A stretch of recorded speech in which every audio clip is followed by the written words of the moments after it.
Good evening, everyone. Please do check your Telegram. I had posted about it that the class might be 10-12 minutes long. I think in the Telegram group there were some doubts regarding cognitive dissonance and crisis of conscience. Yes. So I will explain those concepts in the topic attitude, because there we will learn about the cognitive dissonance, and crisis of conscience we will learn the topic conscience only. Okay. But for the sake of this discussion, we can understand that if we behave differently than what we believe in or what we have the attitude of, then it may lead to a feeling where we may be uncomfortable. For example, all of you may believe that you need to work hard. The attitude is to work hard. Attitude is to be disciplined and sincere student. But suppose your behavior is not that. Suppose your behavior is that you are not spending time enough on the study. Then ideally you should feel guilty about it. Yes, mentally there should be some dissonance in you. So that is called cognitive dissonance. The difference between attitude and behavior. So when ethics in private relationship is too different from ethics in public relationship, then it may create the situation where you believe in something, but you are doing something else in the public life, and that is how cognitive dissonance may be created, and it is a feeling that is very uncomfortable, and everyone want to avoid that. Okay, so I think you can join this group by scanning this particular scanner. Is it done? So have you revised everything what we have discussed? I think you got 2 days of break. Yes? Everything you could revise? Have you started seeing PYQs? Yes? Did you see the PYQ on just and unjust, the question that was asked this year? Were you able to understand that question? I'm asking you only. Were you able to understand the question, the demand of the question? Yes? So मरे क्यों बोल रहे हो भाई? क्या हो गया? दिन भर ज़्यादा पढ़ लिए क्या? Yes, energy is not there. Okay, nice. So basically, so far we have discussed the role of family in terms of value inculcation. And before we revise that, I think it is more important that we understand the importance of value inculcation in the first place. And when we discuss that, we discuss that how various societal evils, they have genesis in wrong values. So lot of crises that our society is facing, collectively, be it cleanliness, be it corruption, be it social evils, all these things have root in wrong values. That value inculcation has not been done properly, and that is the perspective that all of you must have while you are writing your ethics answer. So if you, in this question, this year's one question was there, that how do you resolve this contrast that is there between society and environment? Yes, this question was there. Dekha kisi ne? Any of? Yes? So this question was there, that how you can resolve that contrast between society and environment. So it should not, the answer should not just be about narrating environmental ethics. It should also include the role of family. That family shares a great duty to inculcate environmental conservation as a value. Understood or not? Because laws, rules and regulation have their own limitations, and that we have seen in the context of dowry, in the case of rape and everything. Understood or not? So that is why this perspective that various societal evils, they have lack of value inculcation at the heart of it. This perspective all of us should understand, and that is why if you are writing an essay on environmental problem, you are writing an essay on any problem, you can always give the perspective of value inculcation or the role of family and as part of your way forward. Understood or not? So far you have understood. And then we discussed that yes, family plays a great role, and we are able to inculcate different sort of values like cooperation, discipline, democracy, yes or no, selflessness, responsibility, compassion. Yes, all these values we are able to inculcate from the family members, and observation, learning, allegory, the type of parenting, that is there, how the child is reared, all these things have lot of impact on the child when he or she grows up. Understood or not? And then we also discussed the dysfunctional system of the marriage that is there. of the family that is there, and because of that, what is the impact on the value inculcation? And the impact is dual impact. It is good impact and it is bad impact. That is what you need to bear in mind. Don't just write bad impact. The good impact is also there. So you write about that. So basically now we have studied family properly, the role of family as an institution properly. But we also discussed that family cannot substitute education institutions, because in most of the cases family may not be able to provide the kind of platform, the kind of diversity that is there with schools, education institutions can provide. Understood or not? Family may not be, family itself may be orthodox in nature. There may not be great role models in the family itself. Understood or not? And that is why we need a different institution than the family, and this institution is called education institutions. And then we started learning about that, and one of the keywords that we learned about that was whole school approach, that schooling should be viewed holistically. Dysfunctional family means that the family structure is breaking down, because of so and so regions, because of, let's say, increasing divorce rates, because of changing in family structure. So a family which is not functioning properly, which is not discharging its role properly, that is the context that I am telling you. Basically, this is a dynamic part of the family that is having influence on the value inculcation. The question can be asked separately also by the UPSC. Understood? So now we learned that great keyword, and that was whole school approach. So whenever we just how do you actually make the best use of the course, this course or any course, is that you enhance the huge value of the information that you are remembering. And now that you have remembered whole school approach, that keyword you should write every time there is a question on role of EI, that is education institution in inculcation of values. Understood or not? So that is how they should go hand in hand. Otherwise you will forget ki, "Arey bhai, I was supposed to write whole school approach and then I forgot." This should not be the case. Just make it amply clear here that you will write whole school approach keyword either in conclusion or elsewhere in the answer whenever you are discussing role of EIs in terms of value inculcation. Understood? So we know that we need to have this holistic perspective with respect to education. Education should not just be about the grades. Education should not just be about the academics. Education should be about the value inculcation, right? It should also include value inculcation, and there it view not just, my dear students, just look at it, not just the school environment, but also parents and the family as an extension of it. That is what the whole school approach is all about. That it recognizes and understand that there is a great role that is played by family also. So, and that's why you see the parent-teacher meetings are there, all these things, because it recognizes that the school, the learning in school have to be complemented by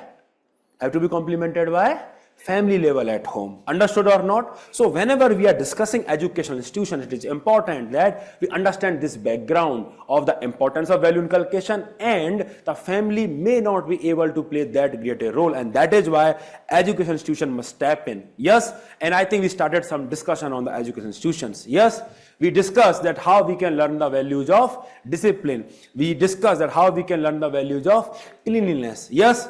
Yes or no? What other values? Respecting elders. Yes, that is what we discussed. And we also discussed the case studies of Japanese school.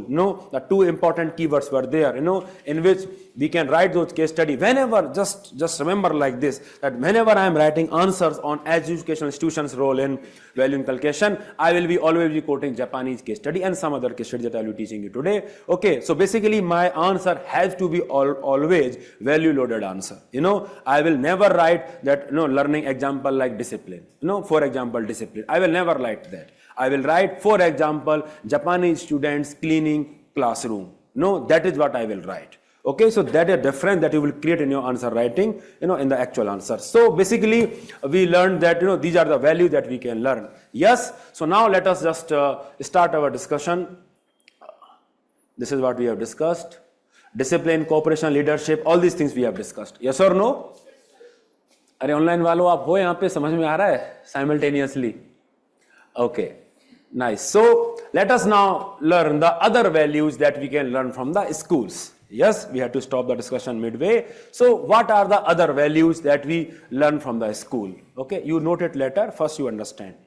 So tolerance, as I discussed, that more often than not in our family, in our family it becomes very difficult that we will be encountering people from the diverse background of the life. Yes, more or less we will be meeting the people who are having similar status, similar ideology, because that is how, your family relationship, grows. You usually dine and meet with the people who are from similar background, similar belief pattern that is there. So that is why it may become difficult for you to understand the importance of diversity. And that is why you often hear that the people who live in such mentality, the mentality becomes like a frog in the well, that is the only world that is there. Understood or not? So here I have a great story to share, and before I share that story, I would request you not to judge me, because this is stories about me. Yes? So can I trust you with that? Yes? This batch is a bit serious, in foundation course you cannot trust them. anything they can leak and everything. Okay, and the story is that how actually I learned the value of tolerance. Okay, so to give you some brief background, I've been born in a Brahman family. Yes, and my family is very religious, very orthodox, in its approach. Very religious, that they will wake up every day at 4 a.m. and then they will all this puja, havan, every day they will do it. Both my parents, they're very religious in nature. And naturally, I was born in this small town called Kama, from Bharatpur district of Rajasthan. And okay, so usually, when you are born in such family, usually your relationship or your family interaction are with similar family only. Okay, so would you believe, so as part of that upbringing, I was taught that, I have to be vegetarian, and I need to eat only vegetarian things. And it was not just enough to be vegetarian, simultaneously the other line was also there, that it was wrong to be a non-vegetarian. Yes, if you eat non-veg, then you are doing something wrong. It is actually a wrong thing to do. So that was the notion, like a frog in the well, and I was having that mentality, of course, very stupid of me, that, because that is the right thing. The people who are having non-vegetarian, they are actually wrong people. It is not just that they have to vegetarian. It is that they are wrong people. So that is the mentality I had, and of course you will not blame me, because see, if I tell you that till the age of, I think, 17, I did not even see non-vegetarian dish in my life. I did not even see meat in my life. Because where I will see those things? Because in my hometown, those shops were not there in the open. The market did not have such shops near my locality. And where will I go as a child? I will go to my relatives only. Those, of course, they were vegetarian only. They were Brahmins only. So basically, my attitude, my attitude was like that only, that I have to be vegetarian and it is the right thing to do, and people who are having this non-vegetarian thing, they are doing something wrong and they will be punished for that later, of course. ठीक है, and the God will punish them later. So मैं तो पुण्य कमा लूँ अभी, ठीक है. So I was like that, just like a frog in the well. So such extremist view I had, as growing up. So when I was allocated IIT Kharagpur in 2008, would you believe me if I say that even, while I was filling the choices for my counseling, I did not even know where Kharagpur was in the country. So when I was allocated IIT Kharagpur, and when I searched it for the first time on the internet, I found out that it is in West Bengal.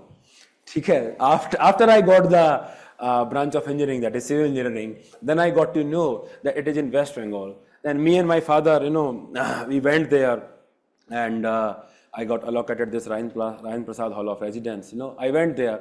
So, in those days, in first years, we have to share our room with someone, So my room partner, he was there. So he was already there before me. So I asked him, what is your name and where are you from? And he said, my name is Rohan Kishan and I'm from Bihar. And now, just by listening to this state, Bihar, because I had this conception or misconception that, people from Bihar and West Bengal, voice is not coming. Am I not audible? Abhishek, Yash, anyone? Am I not audible? So, Anil, you please check it at your end. I'm audible. So basically, I had this conception. So that people from Bihar, they have non-vegetarian dishes all the time. So can you believe me? What the next question I asked him? Ki bhai, do you eat non-veg?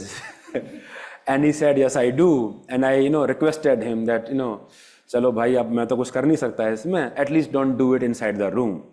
And he was, kind enough, humble enough to acknowledge that, ठीक है भाई, room में नहीं खाएंगे, and I will have it outside only. And then I went to mess. Again, the same question, whether I will get vegetarian dish here or not, or whether I have to eat, fish only, because Bengalis are known for that. So they told me, no sir, there will be separate counter for veg and non-veg. You need not worry about that. And that's when, I had this relief. Okay, I will have my vegetarian dish here. So I think in the evening, I remember my maternal uncle called me. He was working in an MNC in Noida at that point of time. And he asked me, Piyush, is everything all right there? Have you settled well there? And I told him, yes, Mamaji, everything is fine. Campus is huge, it's very beautiful. 2,200 acre of campus, very huge campus Kharagpur has. So for me, it was the very first time I was going to such a huge campus. So Mamaji, everything is fine, but this one problem is there.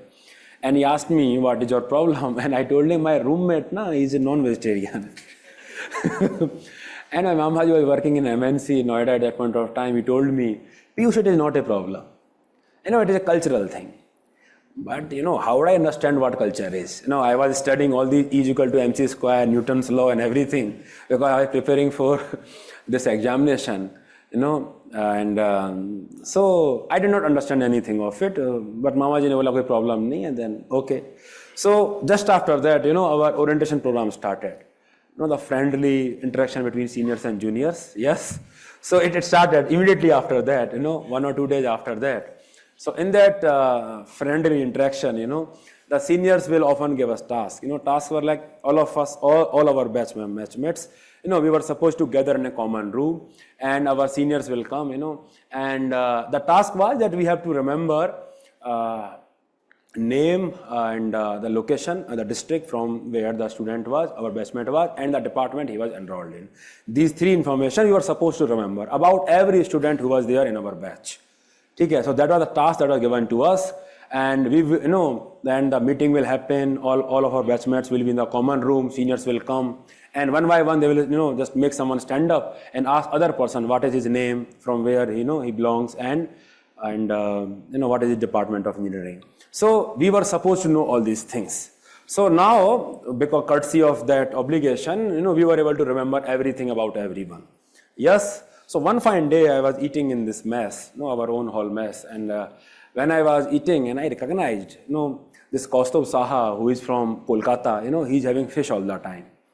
Yeah? And this Tanmay Sahu, who is from Bhadrak, he's also having fish all the time. And someone from Visakhapatnam, a person was there, he's having mutton all the time. Sandeep Non-Kindri, who was my room neighbor, he is from Meghalaya, he's having all the thing all the time. So, so basically, because I knew from where these persons were, because of the tasks that were given to us. But now, then I recognized that, if had I born into Meghalaya, then I will also be eating the same thing. Had I born into Kolkata, then I will be eating the fish only. Had I born in, let's say, this place, I will be eating chicken only. And then there I realized, in just after a few days, just after that, and that was great, that has great liberatory impact on me. It liberated me from such foundations that the dietary practices are actually a result of the culture you are born in. More often than not, it is the result of that. You don't get to actually choose your culture. How can anyone choose that you will be born in a Brahman family or any other family, or in Bengal or in Bihar or in Rajasthan? And that liberated me like anything. Just this perspective then hit me, what my Mamaji told me, that Piyush, it is a cultural thing. That yes, the dietary practices are actually a cultural thing, and they can vary, and there is nothing great and nothing bad about it. It is just their dietary practices. Yes, and they are different from one culture to other culture. And then, in the years, I think I remember it happened immediately after my admission, 15-20 days after that, because that is when the friendly interaction happened, and so that is when I was liberated. And because of that, I'm telling you, I made so great friends. I think all of my friends, who are very close to me, they are non-vegetarian. and we go together and we order. Of course, I am still vegetarian, but it has not stopped me from dining with them. It has not stopped me that I can be great friend with them. So because now I got to realize that dietary practices is a cultural thing. There are people who may have different opinion, different practices than us, and we have to be respectful towards that, and we have to respect that culture. Okay, so that is how you actually get to inculcate tolerance. Tolerance is nothing but permissible attitude that you have towards the things that you may disagree with, or that that may be different than you have. Okay, so that is how tolerance was inculcated me, because that was actually the first time I was facing students from all over India, from Kerala, from Tamil Nadu, from Himachal Pradesh, from every walk of the place students were there. And for me, that was truly representative of the diversity of this country. And then I realized the importance of tolerance. And till this date, it has maintained like that only. So tolerance, education institutions, they are really in a great position to teach you that. Because in the family you may remain like the frog in the well all the time, that this is the only life, or this is the only place, this is the only way the life can be lived up. Yes, so and that is why Ek Bharat Shresth Bharat, you may note it also. Ek Bharat Shresth Bharat is a great initiative to inculcate tolerance, because in that initiative, you are made to visit different parts of the country, exchange of students that is there, and because of that you get exposure to different cultural practices. So that is how you can learn and imbibe the value of tolerance. Understood or not? Then respecting elders, of course. Yes, it is taught to us in schools and colleges that we have to respect our teachers, our parents, and everyone. Open-mindedness, because you see, schools, this premise provide us so many opportunity to open up with our friends, because there are many things that we may not be that comfortable in sharing with our parents or with our siblings, but we share them with our friends. Yes, so it provides that platform where we can be open up about our feelings, where we can forge real friendship with our other human beings. So basically open-mindedness it provides, and this expression of yourself, it's not just verbally, not just with respect to your friend. Schools and colleges, they provide various platforms. You talk about painting, you talk about dancing, you talk about drama, you talk about all these art forms. These art forms are nothing but basically various ways to express your personality, what you think, what is your worldview, how do you see things. So basically you get to express yourself through different type of activity that all the time may not be possible at your home. So open-mindedness is something. Often, there is a thought of that day. Often you would see in schools and colleges, great slogans that have been written over there. Yes, great slogans. So that is a direct way to inculcate right set of values. Yes, thought of the day, it is there, inculcating the right set of values. Very important. In our school, it was written that Gyanarth Pravesh Sevarth Prasthan, that you come to the school to gain knowledge and you depart to serve others. In my I think KGP, my college, Yoga Karmashu Kaushalam was written, that I will teach you that excellence, you attain spirituality through excellence in action. So basically all these great institutions, they teach you many moral values, if we listen to them. Understood? And that is why you see in Singapore, value inculcation forms a part of the pre-university civic syllabus with the theme making a difference. So that's how important value inculcation is. Another good case study of Puerto Rico is that it is compulsory for teachers to teach secular moral values for 5 to 10 minutes after the 50-minute classes. So basically, when we are talking about schools, now we know this case study of Japan, Singapore, and the Puerto Rico, that where dedicatedly, you are making effort to inculcate right set of values. And when we are writing answers on this particular topic, those sort of examples we need to quote.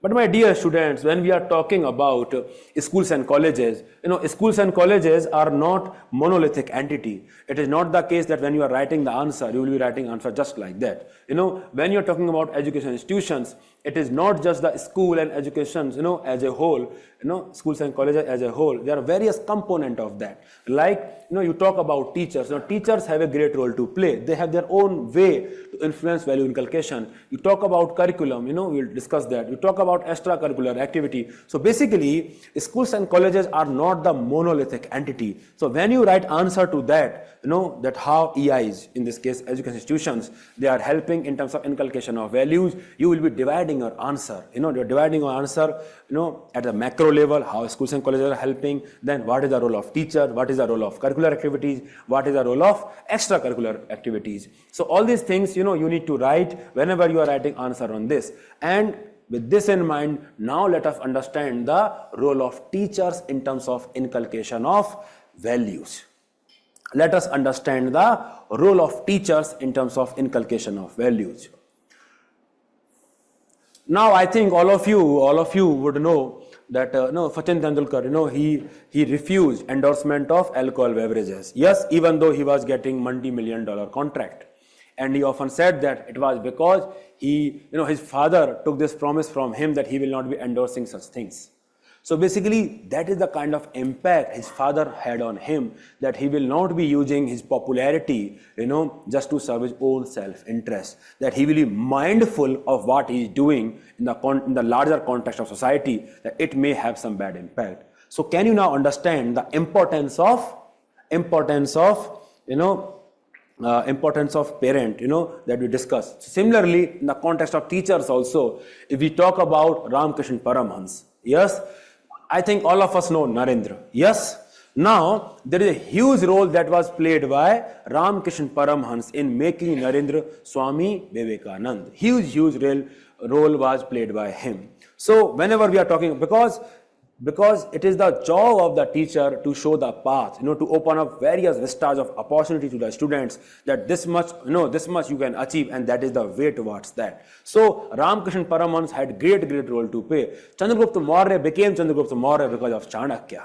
Yes, another great important role of teacher. Yes, similar example you can give about Shivaji Maharaj, Shivaji Maharaj. Then Samarth Guru Ramdas, he was his teacher. Then Shivaji Maharaj became Shivaji Maharaj because of Samarth Guru Ramdas.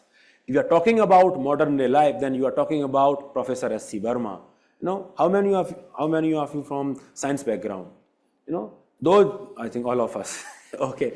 So I think all of us must have gone through this book, Concept of Physics. Can you imagine the kind of impact this book has had? That this book became synonymous with physics preparation.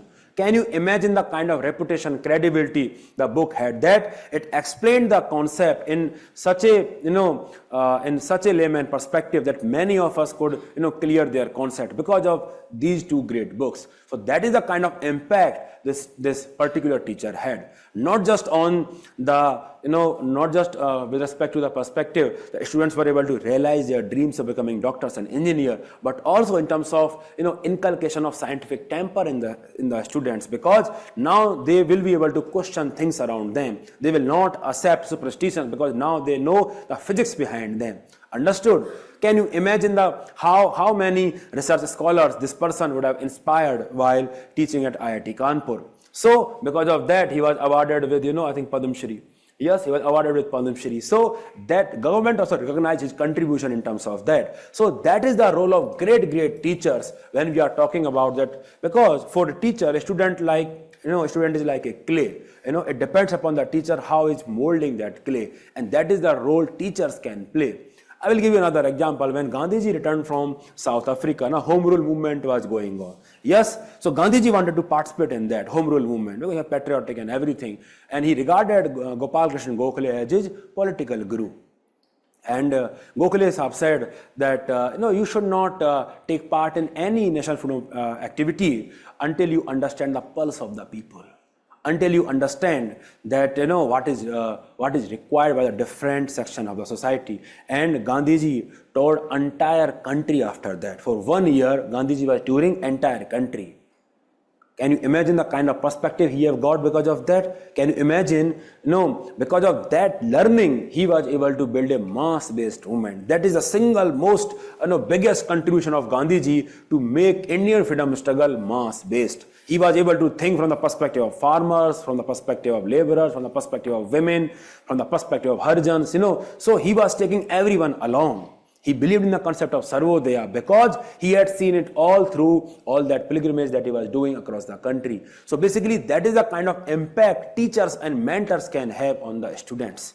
Yes, because it is the role of the teacher that it will tell the students that these are the opportunities that are there and this is the path to there. And when the student traverses that path, he faces so many challenges, and it is the job of the teacher to act like a mentor at times. Understood? So the role of teacher is very, very important. What is the teaching of Gokhale ji to Gandhi ji? It is about that Gandhiji regarded Gokhale as the political guru, his political guru. So he only advised Gandhiji that you should not, plunge into national movement when he returned from the South Africa, because at that point of time, home rule movement was there. So because of that, Gandhiji undertook, I think, 1 year of pilgrimage across the country, and he was understanding the pulse of the people, what the problem they are facing. And I think that had great contribution in terms of him becoming, a mass-based leader. Understood? So a teacher acts as agent of change. They are mentor and guide, and they themselves at times become, surrogate parent and mentor. They are not biological parent of the student, but at times they behave as if they are parent of the student. Basically, they take so many responsibilities with respect to students, and that help them into achieving of their goals. Because at times, I will give you your examples only, all of you, many of you are in your multiple years of attempt, and when you, go into that cycle, failure after failure you are facing, then at times you may find that, you are alone. So much of problems are there. The mental health crisis, it is very much real in our line of work, in this industry. So many students are suffering from that because for 4 year, 5 year, all they are getting is failure after failure. I will give you an example. Okay. I think in 21, I was in Jaipur, and there was a student of mine, Deepika, and she was a very meritorious student, and I think graduated from a very good college in Delhi, I think LSR or something like that, and after that she joined very reputed firm, consultancy firm McKinsey. Okay, so it is very good firm actually to work at, and then she resigned from there and started preparing for the civil services. And then she got interview call, but she could not make it through in the 2020. Okay, and then she met me after 21, she could not make it through. And then she met me after that, and we said, okay, I will work, we will work. She got 95 marks in the ethics that year. And in due course of time, her answer writing improved a lot. Would you share any PPT before human values today? वो तो कर दिया ना. In the last lectures, I already showed that to you. So, we started working on our answers, and for some seminar I came here in Delhi. I was in Jaipur all the time. And I remember 3 weeks before the mains, there was a seminar in here only, ORN only, and she also came, and she showed me some of her answers. And when I was going through her answers, I realized that she had improved a lot. She was writing tremendously well, but she was very nervous. I am telling you, very, very nervous. Lot of anxiety was there on her face. And I think I could sense that if she remain in that mental state, she will not be able to perform in the examination hall. And I think I told her very clearly that, Deepika, I think forget these answers. You are writing quite well. Take it from me. You will get good marks in ethics, but you need to work on your mental health. And I advised her that from this day onwards, you will be going every day to park and do some exercise and get exposure to sun, because I believe sun exposure helps a lot in terms of mental health. And you will report to me on a daily basis on the WhatsApp, because she was having my number, and on a daily basis, then she started sending me these texts, that I have done this, that green box, not take away wala, and I was like, keep it up, So the mains examination passed away, and I think she got interview call also. And then on the day of the result, she got 151 rank, All India rank 151. Her marks in the ethics, I think 129, from 95 to 129, a jump of, I guess, 34 marks, lot of marks she gained there. And I remember on the day of the examination only, she came to meet me with her mother, and she told me, sir, that today morning we were discussing that अभी कौन ऐसा teacher है जो अपने बच्चों से ऐसे बोलेगा कि आप एक्सरसाइज करिए और भेजिए. I am telling you, there was no obligation on me to do that, because I was not responsible for that. She had paid me for the ethics course, and I had delivered that, and she was improving like anything in that particular part. But her mental health was not that good. So my dear students, that is what I am telling you, that a true teacher, will go beyond his call of duty. That is what I also follow. And because the struggles, your struggles are not always academic. There are extra academic struggles that are there. There is a video that is there, if you can just search on YouTube, you search Deepika Agarwal, rank 151, the short that you will find. She's narrating that story in that particular thing. And that is how important mental health is, because at times you don't need much support academically. At times you just need someone who is just standing by you, because at times you are believing in everyone. Everyone in the sense, people are telling you that you will not be able to do it. All sort of negative things are consuming you, but you just need one person who will tell you that no, you will be making it through, and that actually works many times. I will give you the example of last year. Another student, she was married, and lot of problems were there in her life, and same story. She was very much anxious, and when she was showing the answers, and sir mera to nahi hoga na, that is how she used to ask me, sir mera to nahi hoga na, instead of ki sir मैं और क्या कर सकती हूँ, ठीक है sir मेरा तो नहीं होगा ना, then I will tell her no, you will be, I am telling you, you will get good marks in ethics. That is what I will tell her. With all sincerity at my command, I am telling you, you will do well in this examination. नहीं sir नहीं होगा, मेरा तो नहीं होगा. And often she will cry also, because that was her status at that point of time. She was going through a lot.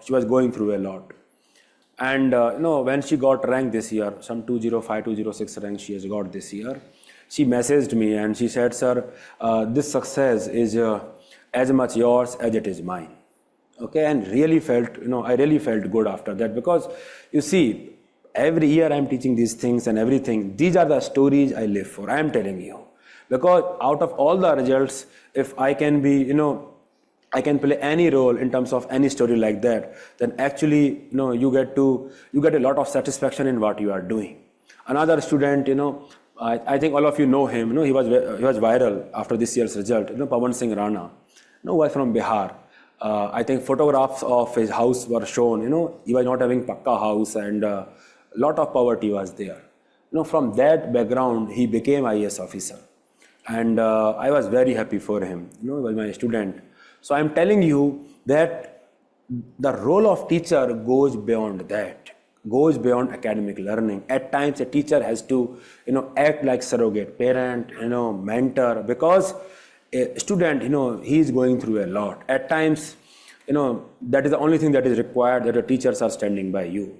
So, mentor, and that is a value that you inculcate. And I am very sure that now Deepika, she will be very much sensitive to such people.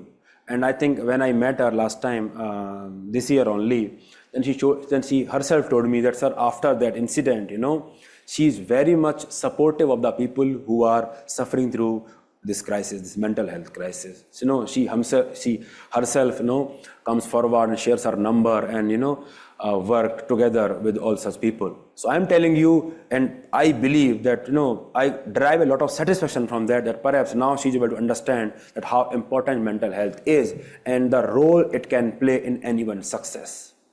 So that is how mentors or teachers, I would say, can inculcate right set of values through their behavior. They can be role model in true sense, they can be through their various activities, they can demonstrate the right set of behavior that students want to emulate.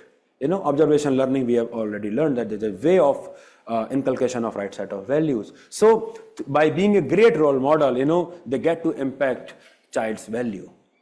So teacher again play a great role. Pedagogy, the way they are teaching the student, how they are teaching the student, because There are lot many ways in which students can be taught, lot many ways.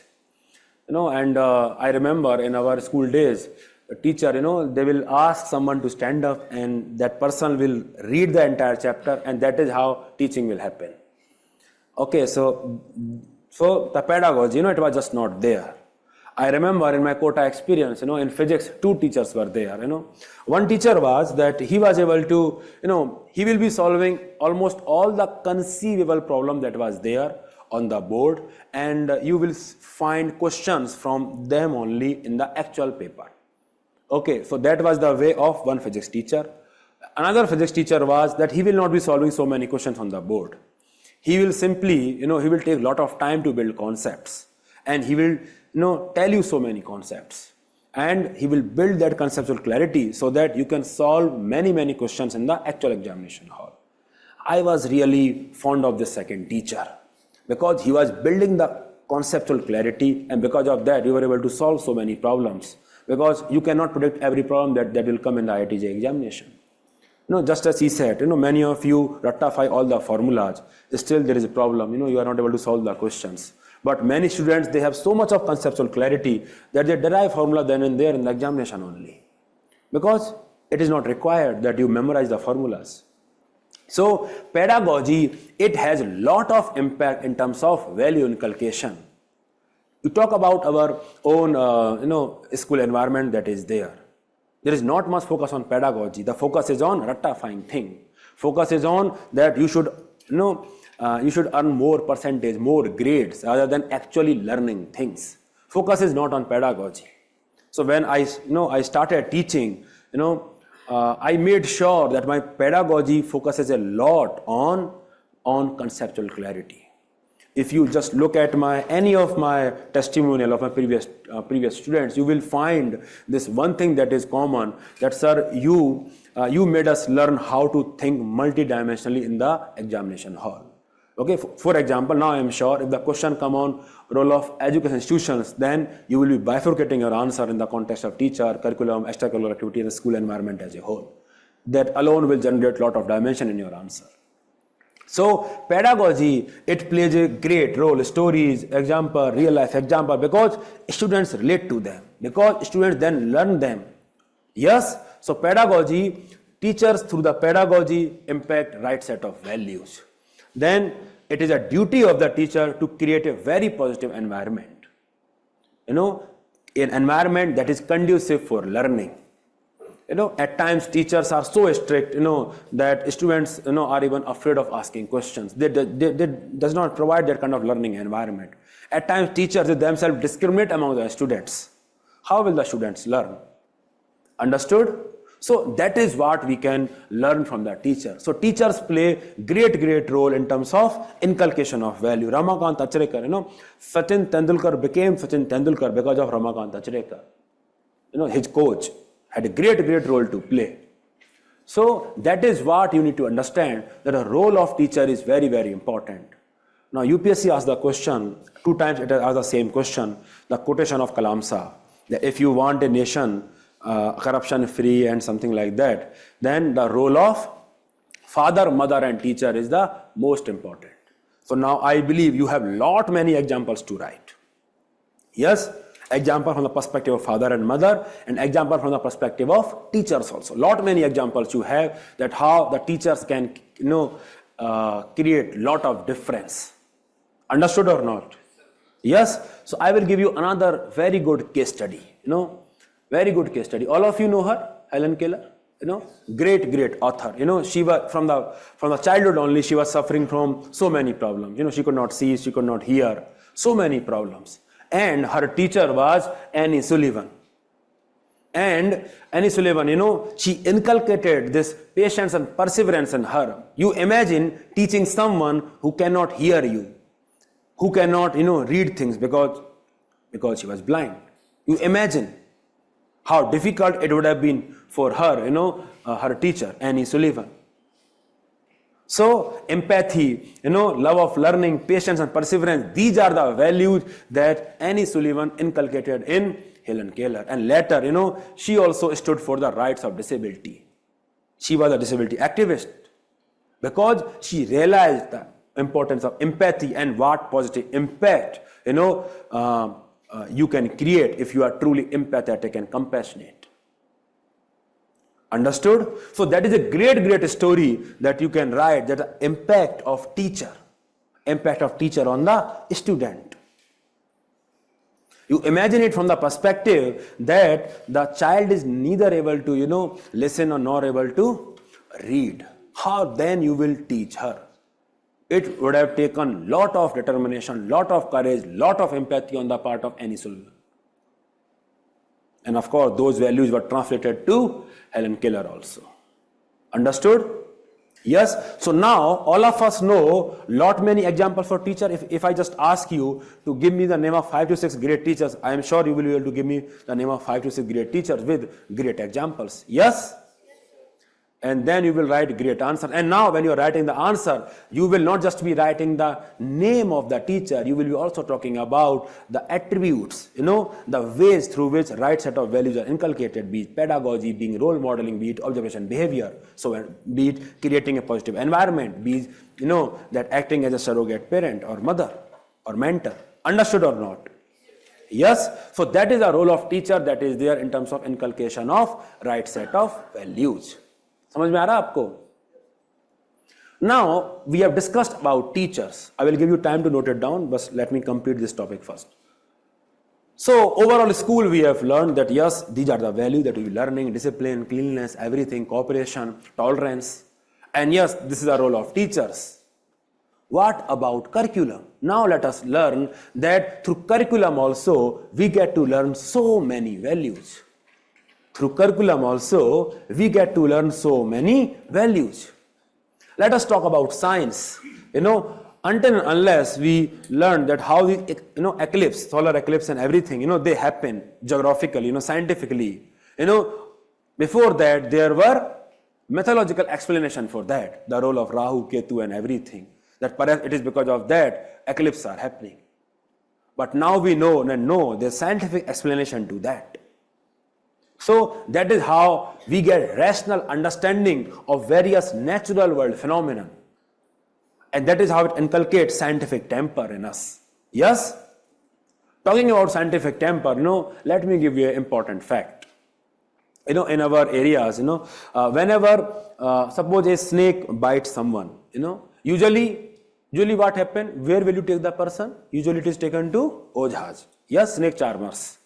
Usually people will take that person to snake charmers because they will tell that that person has cured so many people. Now I will give you some facts, scientific facts. Of course, this fact all of you would know that 70% of the snakes are non-venomous. Yes? This is a fact that all of us know, that 70% of the snakes are non-venomous. Another important fact is 80% of the bites are dry bites. So 80% time any snake is biting you, he will not be injecting any venom in you, he is simply scaring you. So out of the remaining 30% venomous snake, chances are 80%, the 24%, 30% into 80%, CSAT, mathematics. Yes. So if a snake is bitten, 94% chance is there that you will not have venom in your blood. So if you take that person to any Ojha or even to me, 94% time I will be right, I will cure that person. Because there is nothing to cure about. Only 6% time, I will be wrong, but then I will say, you bought him so late. So now you understand this, that how does science help you? Science helps you bust so many myths that are there. So science helps us in rational thinking, objectivity, scientific temper. You talk about environmental studies. Now that we understand the importance of climate change and global warming, that we are now able to interlink the extreme climate events that we are facing and our daily actions which are contributing to climate change. Now we can link that cause and consequences, we can identify. That it is because of that we are facing so many extreme events. You see, winter this year were harsh. Summer were also harsh. Rainy season, you see, lot of floods were there. So now we understand that the extreme climate was there. and it was all because of climate change. So it is only because when you are studying environment, you are understanding this phenomenon. So that is how curriculum helps you in inculcation of right set of values, that you know that water is limited and perhaps you will try to conserve water. So that is how you will get the environmental conservation, sustainability as an important value. We talk about social science.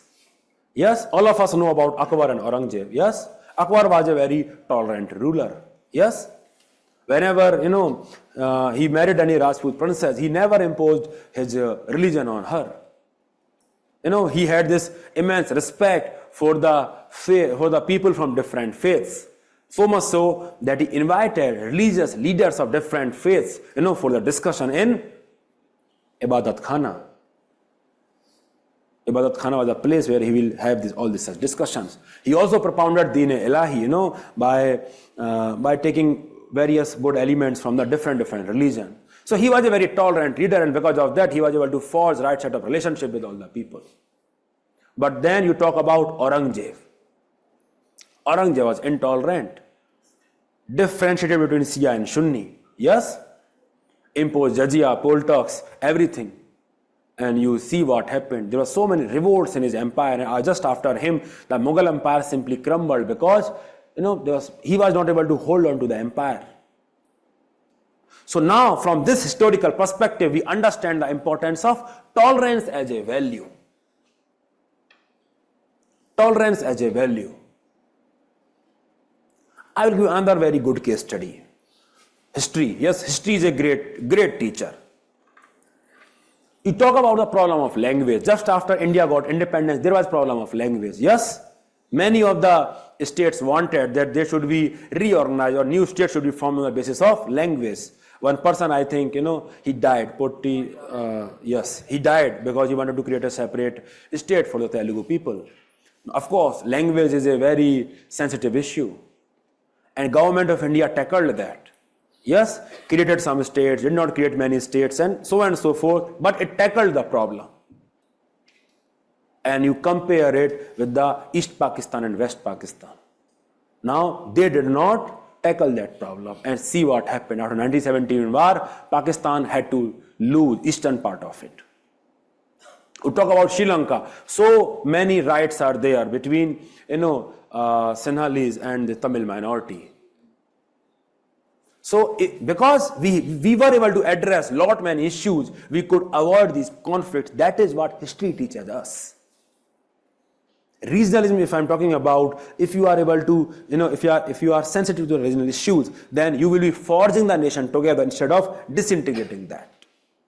So that is a great case study that you can quote in the paper 1 also, in the context of regionalism also, by comparing Sri Lanka and Pakistan and India.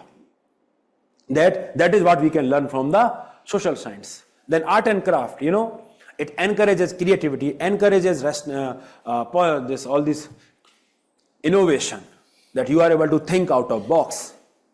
Moral science, dedicatedly chapters are there. All of us, have gone through so many stories, rabbit and tortoise and everything, that now we know the importance of all those things. So now we know that curriculum itself plays a great role in terms of inculcation of right set of values. Understood? Yes, everyone, online walo, understood? But then curriculum is not enough. Let us talk about one more aspect, and that is extracurricular activities. That schools and colleges, through extracurricular activities, they also help in inculcation of right set of values. Let us talk about sports. This is my fundamental belief, that the people who have never played any sport, they will have lot of difficult time in accepting defeat. Imagine a person who have excelled throughout his life, academically. He was first in the school, college, gold medalist and everything. But later when he comes to UPSC examination, it humbles. The examination humbles that person. Year after year, facing failure. So, if he is facing the failure for the first time, it will be very, very difficult for him to cope up with the failure. But you talk about the sportsman. One of the very important value that any sport teaches us is sportsmanship. That yes, you win sometime and you lose sometime. It is okay, it is happen that you lose sometime, that you accept defeat. You lose sometime not because you were bad, you lose sometime because someone else was better on that day. I will give you the example of javelin throw that we all witnessed, yes? Now when this Arshad Nadeem, when he got 92 meter, what was the first thought that was there? In my thought, I thought that gold was gone. Because, that much of range, it was very difficult to anticipate from Neeraj because he had never, went behind 90 mark. So, and that day, Arshad Nadeem was brilliant. He was far miles ahead of Neeraj actually. His second best throw, was also miles ahead of the best throw of Neeraj. So when we accepted that defeat, we accepted with utmost humility that yes, at times we lose because someone else is brilliant on that day. And that is what we need to understand. In last Olympic, you were great on that day and you got gold medal. So that is what sports teaches us. At times you win, at times you lose. And that is how you need to bounce back when you are losing. That is very, very important. You talk about India, we lost World Cup final. Yes, last year. But then you see in this year, it would have taken a lot of courage for them to, again stand up and fight and then in the final. So that is what sports teaches us. Team spirit teaches us, respecting others' efforts also because, maybe that person has played well, far better than you. So that is what sport teaches us. Social activities, at times there are so many activities that are there at schools and college level. Human chain rallies that are there. Yes, afforestation, tree plantation drive that is there. So because blood donation camp that is there. So because of NCC, NSS camp, activities that are there. So because of that, you get to learn so many values. I remember that was the first question, I think PK Joshi sir asked me that I was NCC. So what has NCC taught you? So you learn so many values from NCC, NSS and all these social activities. Because when you yourself indulging in that, you realize the importance of that. So social activities, cultural activities. In Labasana, if you go, there's celebration of different states' cultural diversity. So you get to learn the values of tolerance, unity and diversity. Different activities like debate, by engaging in debate, again you get to know the other's perspective. Poem recitation and everything. So basically, through extracurricular activities also, you are able to learn so many great values. So now you know how you will be breaking down the question when you are writing on the role of education institution in inculcation of values. Yes? Family, teachers, curricular activity, extracurricular activity, and schools and colleges as a whole, the environment that they provide. Yes? So now you please note it, then we will discuss the downside of it. That why exactly schools and colleges, they are falling behind. That was the first rule of society it is. Yes. From here. Or you want to note this also? Or that is up to you. Online walo, have you understood everyone? More than the content, what is important is that as soon as you see the question on EI, that is how you will be dividing your answer. That is what you need to learn in these classes. Slowly, after we have covered few topics, then we will start the interlinkages also, and it will help you. Just try to remember the interlinkages. Done? This part done? Okay. Done? You remember these case studies? At least you should write any of the case study out of 3 case studies, and the role of teachers, Helen Keller also you can write, and all these teachers are a great example of that. S.C. Verma you can quote because he was awarded by the government only.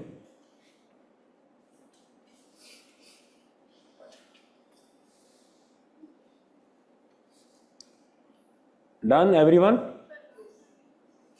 क्या करें? Last line is just creating a positive environment. That create the learning environment that is positive. It is our teacher only.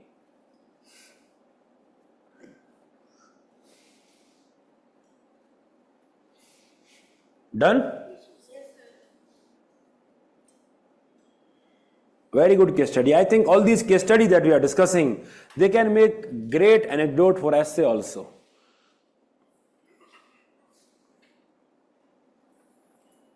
Great anecdote for essay also. Done? Yes.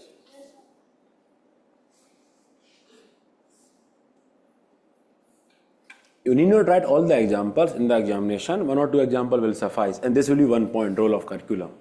Regarding the class on 30th, I have asked them that if they can make the classroom available in the morning. If it is there, then you will have the class, otherwise you will not have the class. Okay. I think it will not make much difference. Yeah, it will not make much difference because Friday, Sunday are already accounted for, and only 2-3 days difference it will make in terms of final. You will see if we have to take class on Friday, Sunday, I will take, in case we need that. Done? Done? So now that we have discussed that education institutions, they share great responsibility, and there are many positive values that they can inculcate in the students. There are ways to do that. There is a great role that is played by teachers, curricular, extracurricular activities, and the school and colleges as a whole. Then still we are seeing that teachers, the environment is not able to inculcate right set of values. Yes? So what are those reasons? Because just as in family we discuss the critical part, that the role models are not there, the observation is often wrong, the family structure, it is changing a lot, role of technology. So we discussed there also that what are the dynamic aspect of the family as an institution, because of which it is not able to inculcate right set of values. Let us discuss why exactly education institutions are not able to inculcate right set of values. Okay, so let us look from the perspective of education sector as a whole. Education sector as a whole. Now, if you talk about, just listen to me carefully, baad mein note karna. If you talk about education sector as a whole, we see there is a lot of emphasis on exam performance. Since our childhood, what is the one thing that we are often asked to accomplish? That we have to do well in our examination. That we should have good percentage, we should be in merit, something like that. So, exam performance is the target, exam performance is the value that we are asked. So, that exam performance may not always translate into real life skills or real life values. We see, majority of the engineers are unemployable because they do not have real skills. So, because we are focusing on exam performance, because we are focusing on rote learning, and that is why creativity, that is why innovation, does not form part of values that we are able to inculcate from our education system, because a lot of emphasis on rote learning and exam performance is there. Then there is emphasis on commodification of education. You understand commodification? Commodification is basically means what? Commodification means something that can be bought and sold. So in earlier times, let's talk about 200 years back. Earlier times we could not possibly think, that we can buy or sell water. But now water has also become commodity. We can buy or sell it. Humans were commodity when slave trade was there. So now education has also become commodity. So it is because of the failure of the government, because education is a public good. And because of that, it does not inculcate right set of values. You talk about paper leak. Suppose you are asked to analyze paper leak from ethical perspective. Of course, you will be blaming government, regulatory authorities, and everyone. Or my dear students, I would like to ask, whether paper leaks can exist if all the students collectively believe that we don't want papers, leaked papers. Paper leaks are existing because there is a demand for leaked papers. Paper leaks are existing because a section of students and their parents and their families, they want to perform examination even without working hard for it. Exam performance. Understood or not? So that is why, because in real life, that is what we are focusing upon. In a similar parlance, if we talk about money, that we are focusing so much on earning money that even corruption is justifiable to us in the context of administration. Similarly, in the context of context of education, we are focusing so much on grades. We are focusing so much of exam performance, competition, rather than the real life skills, real life values. And that is why you see, as the topic was there in 16, that education without values makes a man more clever devil. That if you are someone who is educated with a lot of skills, but you are not having the right set of values, then you will be more clever devil. You will be far more dangerous to the society than an illiterate fool, because you have a lot of capacity to do. You talk about cyber hackers, they have a lot of skills. But if their heart is not at the right place, they are of immoral character, then what will happen? They will do wrong things only, yes or no? So, from education sector perspective, we know that we are failing. Collectively, we are failing. Then you talk about governance. From government angle, we see often there is manipulation of curriculum. Curriculum, which is a great way to impart right set of values. But imagine if we tinker with the curriculum in such a fashion, then how can we ensure that we are inculcating right set of values? Understood? You talk about this controversy in SCRT books, they're calling Christ a demon. If you can recall, I'm sure you would have gone through French Revolution. What was the one thing that Napoleon did after getting to the power?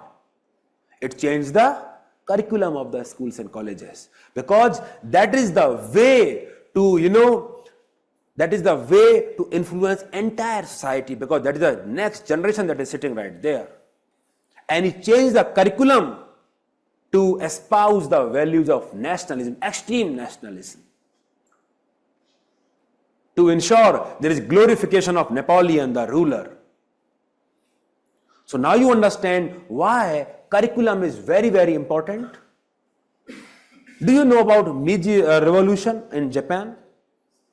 So there also great role was played by education, because of which it was able to get the Industrial Revolution done so quickly.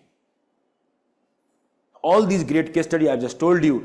So you must understand how much gravity the issue, how serious the issue is when you are tinkering with the curriculum, because you are imparting wrong set of values in the children. Curriculum.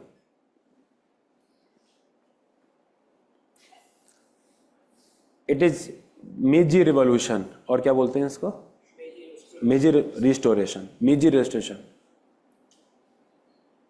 I think MEITJI, something like that. The question was there in the UPSC, that how come Japan was able to industrialize so quickly. So the great role was played by that. Yes, we can give all the example of the rulers who tinkered with the curriculum to make themselves semi-god, because that's how important the curriculum is.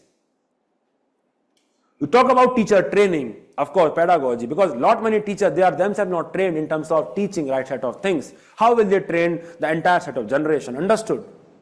Teacher training, lack of teacher training that is there. And because of that, you see, learning poverty, is increasing like anything.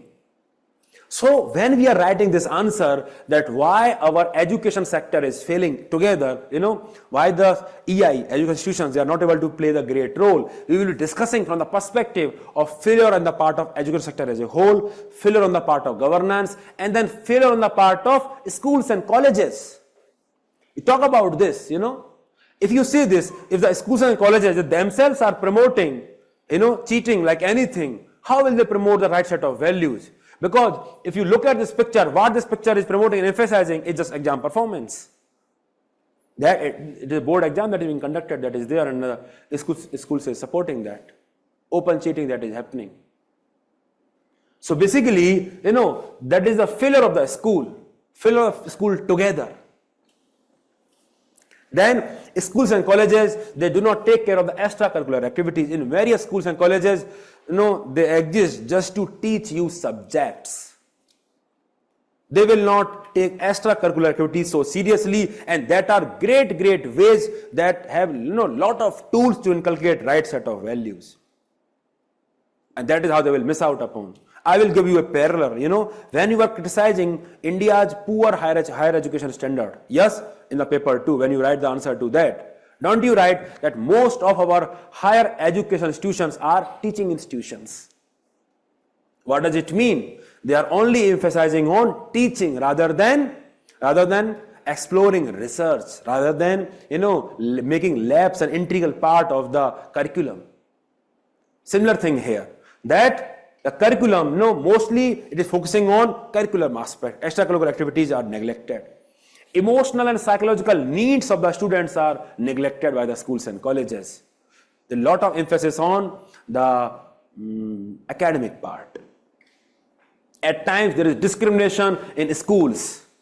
You would have seen, the Dalit students, they are made to sit separately from other students in government schools at times.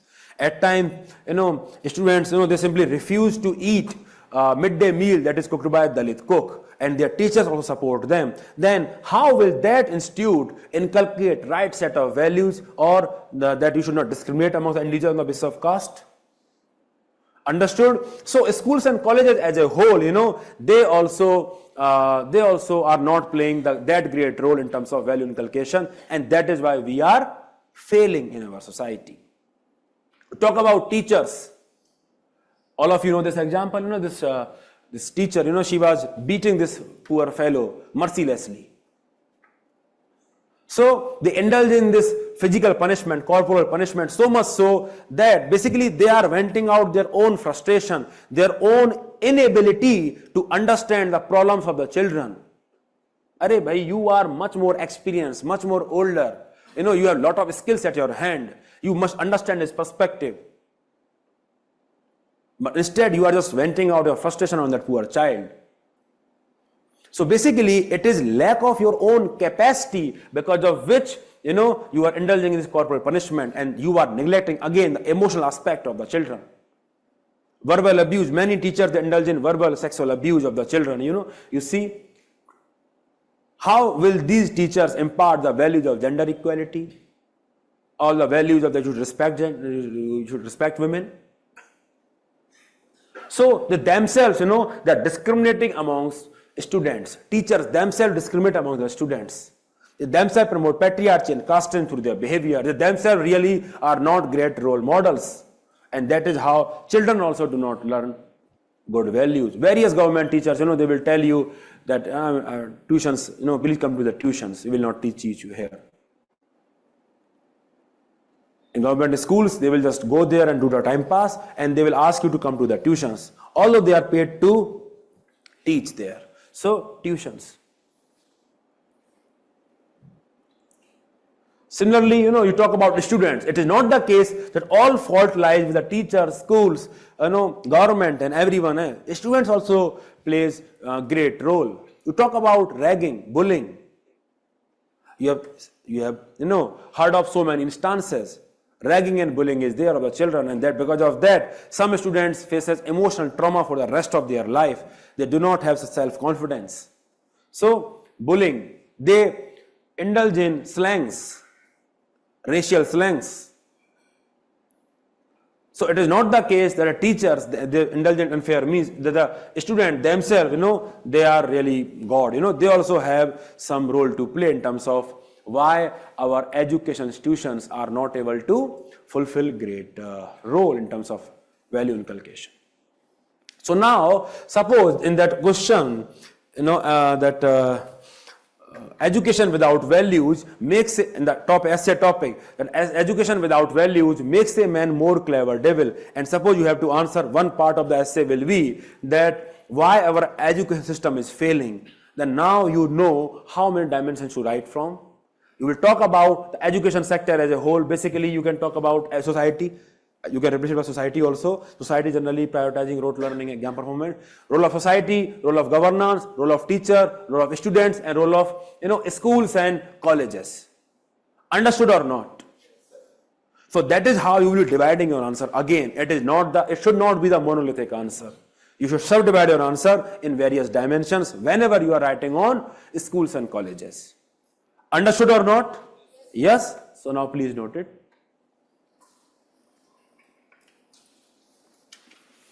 Online वालों समझ में आ रहा है? All of you are able to understand? Udit नवंबर essay I cannot teach like that.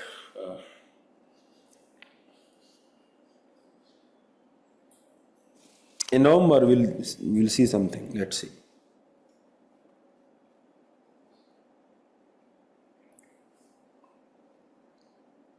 I hope you are understanding not just the content but the application of it, that how you will be writing the answer if the question comes.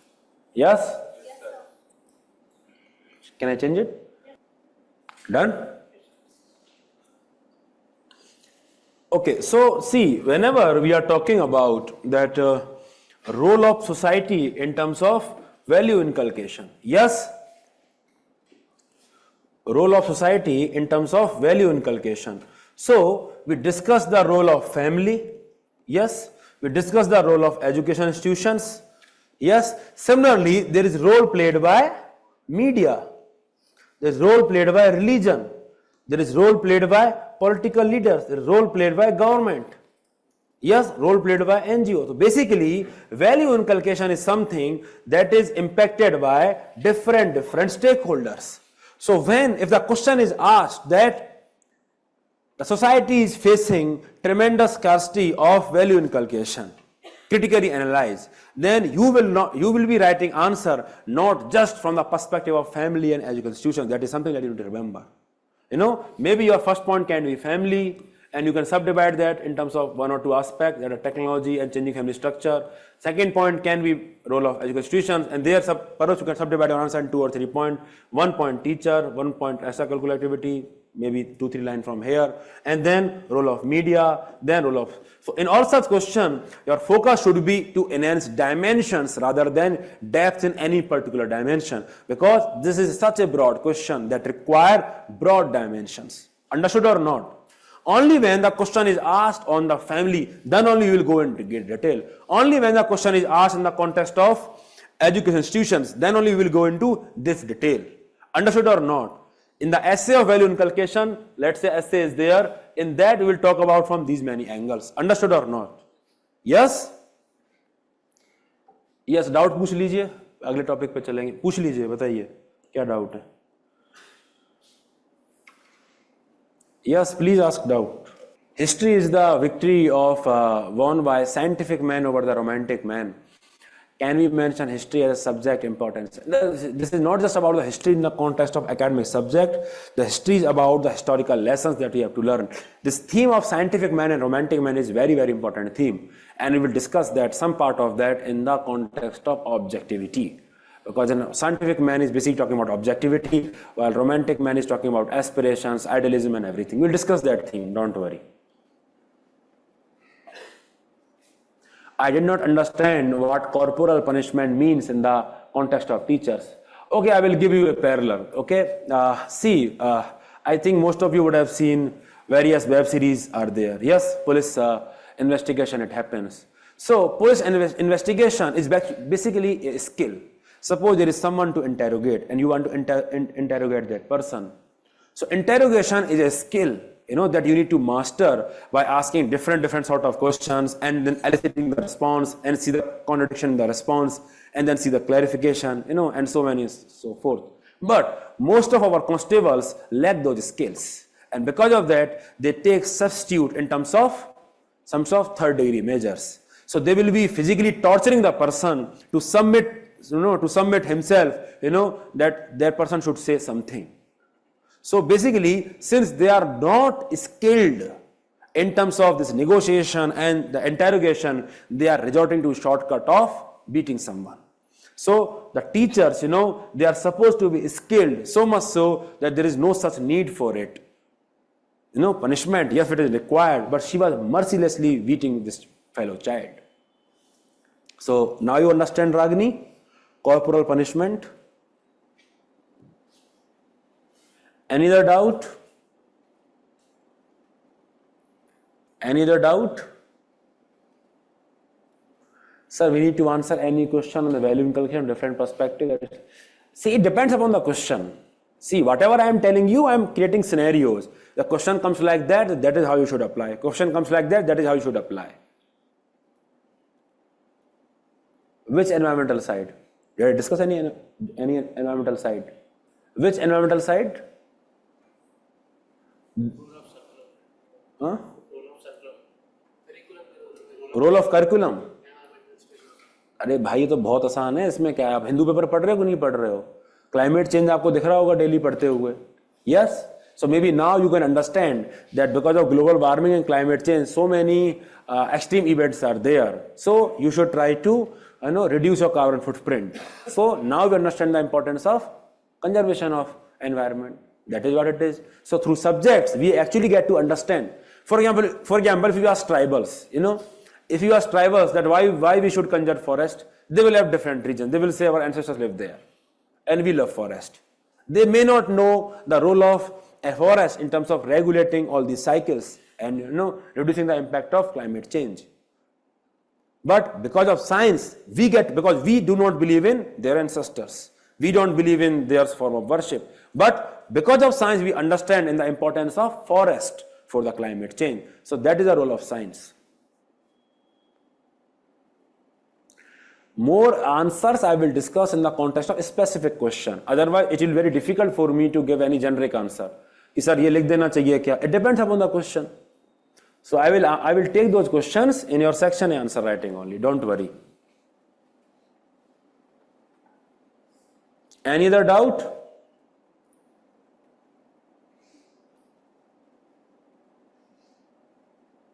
Subheading, yes. Subheading and everything is part of answer writing. You ask whatever I have discussed from that. एक class के बच्चे bore हो रहे हैं, इनको नींद आ रही है, इनको आधे को जल्दी जल्दी पूछो जिसको पूछना है.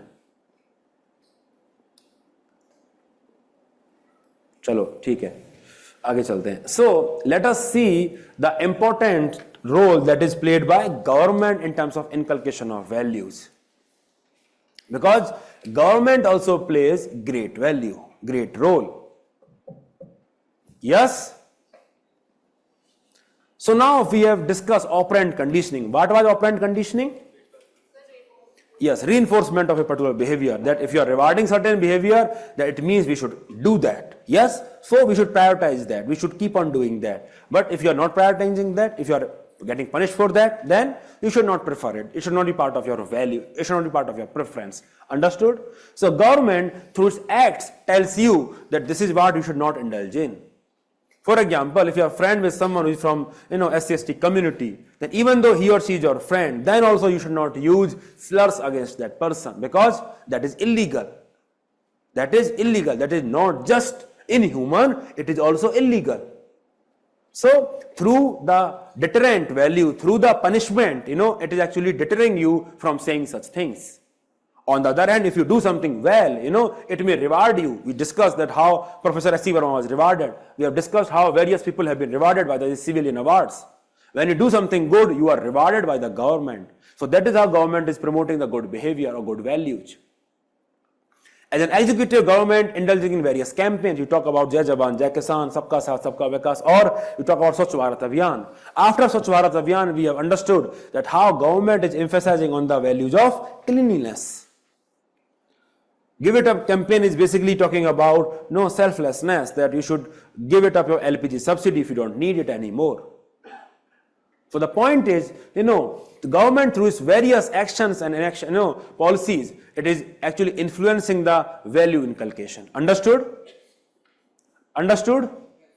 Similarly, let us talk about culture. Culture in general. You talk about Rajasthan. You go to Rajasthan. Padharo Mare Desh is a popular tradition that is there. So it is expected that we should respect our guests. We should respect them. We should treat them with utmost dignity. Padharo Mare Desh. In various tribal cultures, of Rajasthan, especially, this thing is there, that various songs that are dedicated to conservation of water. So basically, the importance of conservation of water is inculcated through 4 songs. Talk about Vishnoi community, Yes, they also have all these folk songs and folk stories to tell to their children that all of us should conserve environment. And that is how these values are inculcated. Understood? So that's how important culture is. If you are born as a Jain, in Jainism, this Syadvad is there. You understand Syadvad? It tells you that there is no one universal answer. There can be multiple versions of truth. And that is how it actually asks you to be tolerant of others' perspective. Understood? Syadvad. So basically, culture is a way to actually influence your value inculcation. Here you can also include the role of religion. Jainism is religion only. And that is how we can inculcate right set of values. Understood? Similarly, if we discuss the importance of media, cinema, films, that media also plays a great role in terms of inculcation of right set of values. Now in English, there is a Syadvad is basically that to answer to any question, the answer is Shayad, perhaps. So basically, it gives the latitude that there can be multiple answers to the same question. So basically, so that people don't quarrel over one universal truth. There is no universal truth, it is subjective. Tolerance is there. So now let us talk about role of media in terms of inculcation of values. Now in English, there is a saying. The saying is, what the eyes do not see, the heart does not grieve about. जो हमको आंखों से नहीं देखता है, हृदय उसके लिए नहीं रोता है. What the eyes do not see, the heart does not grieve about. So in the lockdown, all of us know the kind of problems migrants faced. Yes, all of us know that. And when migrants faced those problems, we were very empathetic towards them. Yes, we felt the pain. But how did we get to know about it? Because we were in the lockdown. Through media only. How did we get to know about the Manipur incident or for that Kolkata matter? Through media only. So that is the role of media, to shape up public opinion, to spread the awareness, to make the issue that is relevant to the public, So when, migrant crisis, when we saw that on TV, then we understood the problems these people were facing. What the eyes do not see, the heart does not grieve about. So basically, media is helping us see the things thoroughly. It is shaping our public opinion. It also helps in solidarity, in terms of inculcation of very important value of solidarity and cooperation. You talk about second COVID wave, in various Twitter or various social media, there were so many helplines in terms of availability of oxygen cylinder, in terms of availability of beds, hospital beds. Lot many people were helping each other. So that is a good use of media, and that how it promoted solidarity. We felt that all of us are together. I give the example of this World Cup, 2020 World Cup that we won. Whenever such incident happened, don't all of us feel that this triumph is ours also. All of us are feeling one, irrespective whether we are from Rajasthan, Madhya Pradesh, Odisha, or any part of, or whether we are from any community. Because all of us believe in this idea that all of us are in this together, solidarity. When the Chandrayaan mission was there last year, there were so many prayers that are happening across the country. Why? Because all of us were believing in this solidarity, that yes, all of us are in together. And that is why in the previous mission, when we were not able to soft land the mission, we were all dejected. We felt that. So media helps in inculcation of values of solidarity and cooperation. अरे बताया ना, what the eyes do not see, eyes, आँख, what the eyes do not see, the heart does not grieve about. So solidarity and cooperation is another important value that we are able to learn from the social media or media. Then reinforcement of shared values and traditions. Actually, we get to experience and learn so many diverse traditions through media. You talk about Republic Parade. There are so many exhibitions from different states, and that's how we get to know the different cultural traditions of the state, and we get to respect that. And that is how we get to celebrate unity and diversity of our country. Similar things happen when you join Labasna. There are celebration of different state festivals. So reinforcement of shared values and traditions, it is all possible because of media. Similarly, you talk about, tolerance and diversity in terms of exposure to different aspects. Now you talk about this Bahubali movie, Can you imagine 20 years back or maybe 30 years back that we will get to celebrate a South Indian movie pan-India? So many South Indian, you talk about Kantara, you talk about all those South Indian movies that are now celebrated and watched, in the entire nation. It is because of media only that we get to know their culture. In Kantara, this dance is there, at the end of the movie. So we get to witness that different culture without going there. So that is the role of, yes, cricket match is an example of that only. Yes, that is the great example of diversity and building of tolerance. Scientific temper, all these National Geography, all these channels, scientific channels that are there, they promote scientific temper. Eradication of stereotype, this Dangal movie that was there, that Mari Chori Choron se kam hai kya? Our girl child is no less than the boys. So basically that was a way to tell the people that girls are equal. They can also take part in wrestling and wins medals for our country. So eradication of stereotype, another important aspect. Then promotion of justice as a value. Collectively, justice as a value means collectively all of us are preferring justice. I'll give you an example of Me Too. When in this wave, various incidents of Me Too came into the public light. What did we feel? We feel that, these people, they should get justice. Because now they have mustered courage to tell all these things. They should get justice. So justice was being promoted by media. And it inspired similarly situated women to open up about their incident as well. So that is how justice as a value was promoted by media. Accountability, talk about all these scams, Jan Lokpal movement, India against corruption. Media played great role in terms of enhancing participation of people, in terms of ensuring accountability, because media plays, the role of fourth pillar of democracy. Understood? Similarly, you talk about journalists. Journalists, through their behavior, they inculcate the value of courage and determination.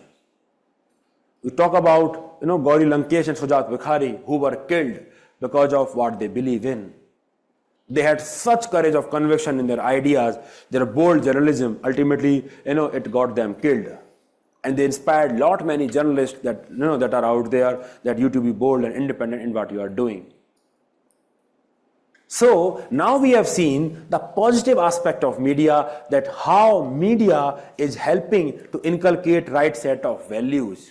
But then, as we have discussed with respect to other parts, media, of course, is not that good also. Not many bad values media is inculcating. We talk about gender stereotyping. Until I think recent time, usually you will see all the ads of Surf Excel, everything. You will see there is only female who are participating in that ad. Basically, telling the people that household responsibility is the responsibility of women only. Basically, strengthening the notion of patriarchy. In all these web series and movies, women, they're often seen as sex symbols.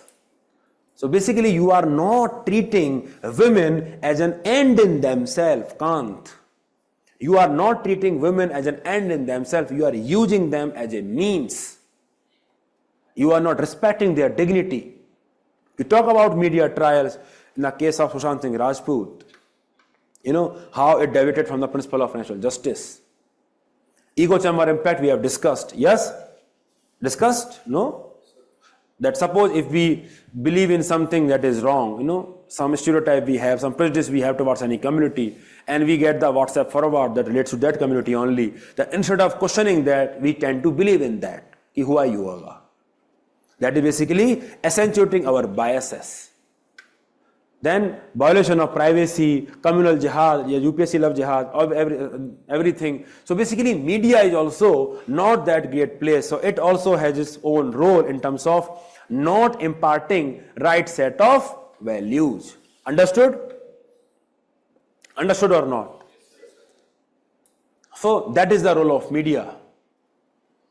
So now, suppose if you have to write that a society has failed, or society has failed to make environment safe for the girls. The broad question is there: the society has failed in terms of making environment safe for girls. Then you will talk about from the reference of different stakeholders. Yes, you will talk about how media has failed. You will talk about how government has also failed, because if acts, all these actions that was there, if it is, acting as a deterrent, but if the justice is not there timely, then it fails to create the deterrence. So that is the role of government in not making the environment safe for the women. Then similarly, the role of family, understood? Role of family, role of institutions. So that is how you will be writing your answer, by dividing your answer from different perspectives, that how different stakeholders are failing in their duties. Understood or not? Yes? So now you please note it. कहाँ से note कराना? यहाँ से, I think.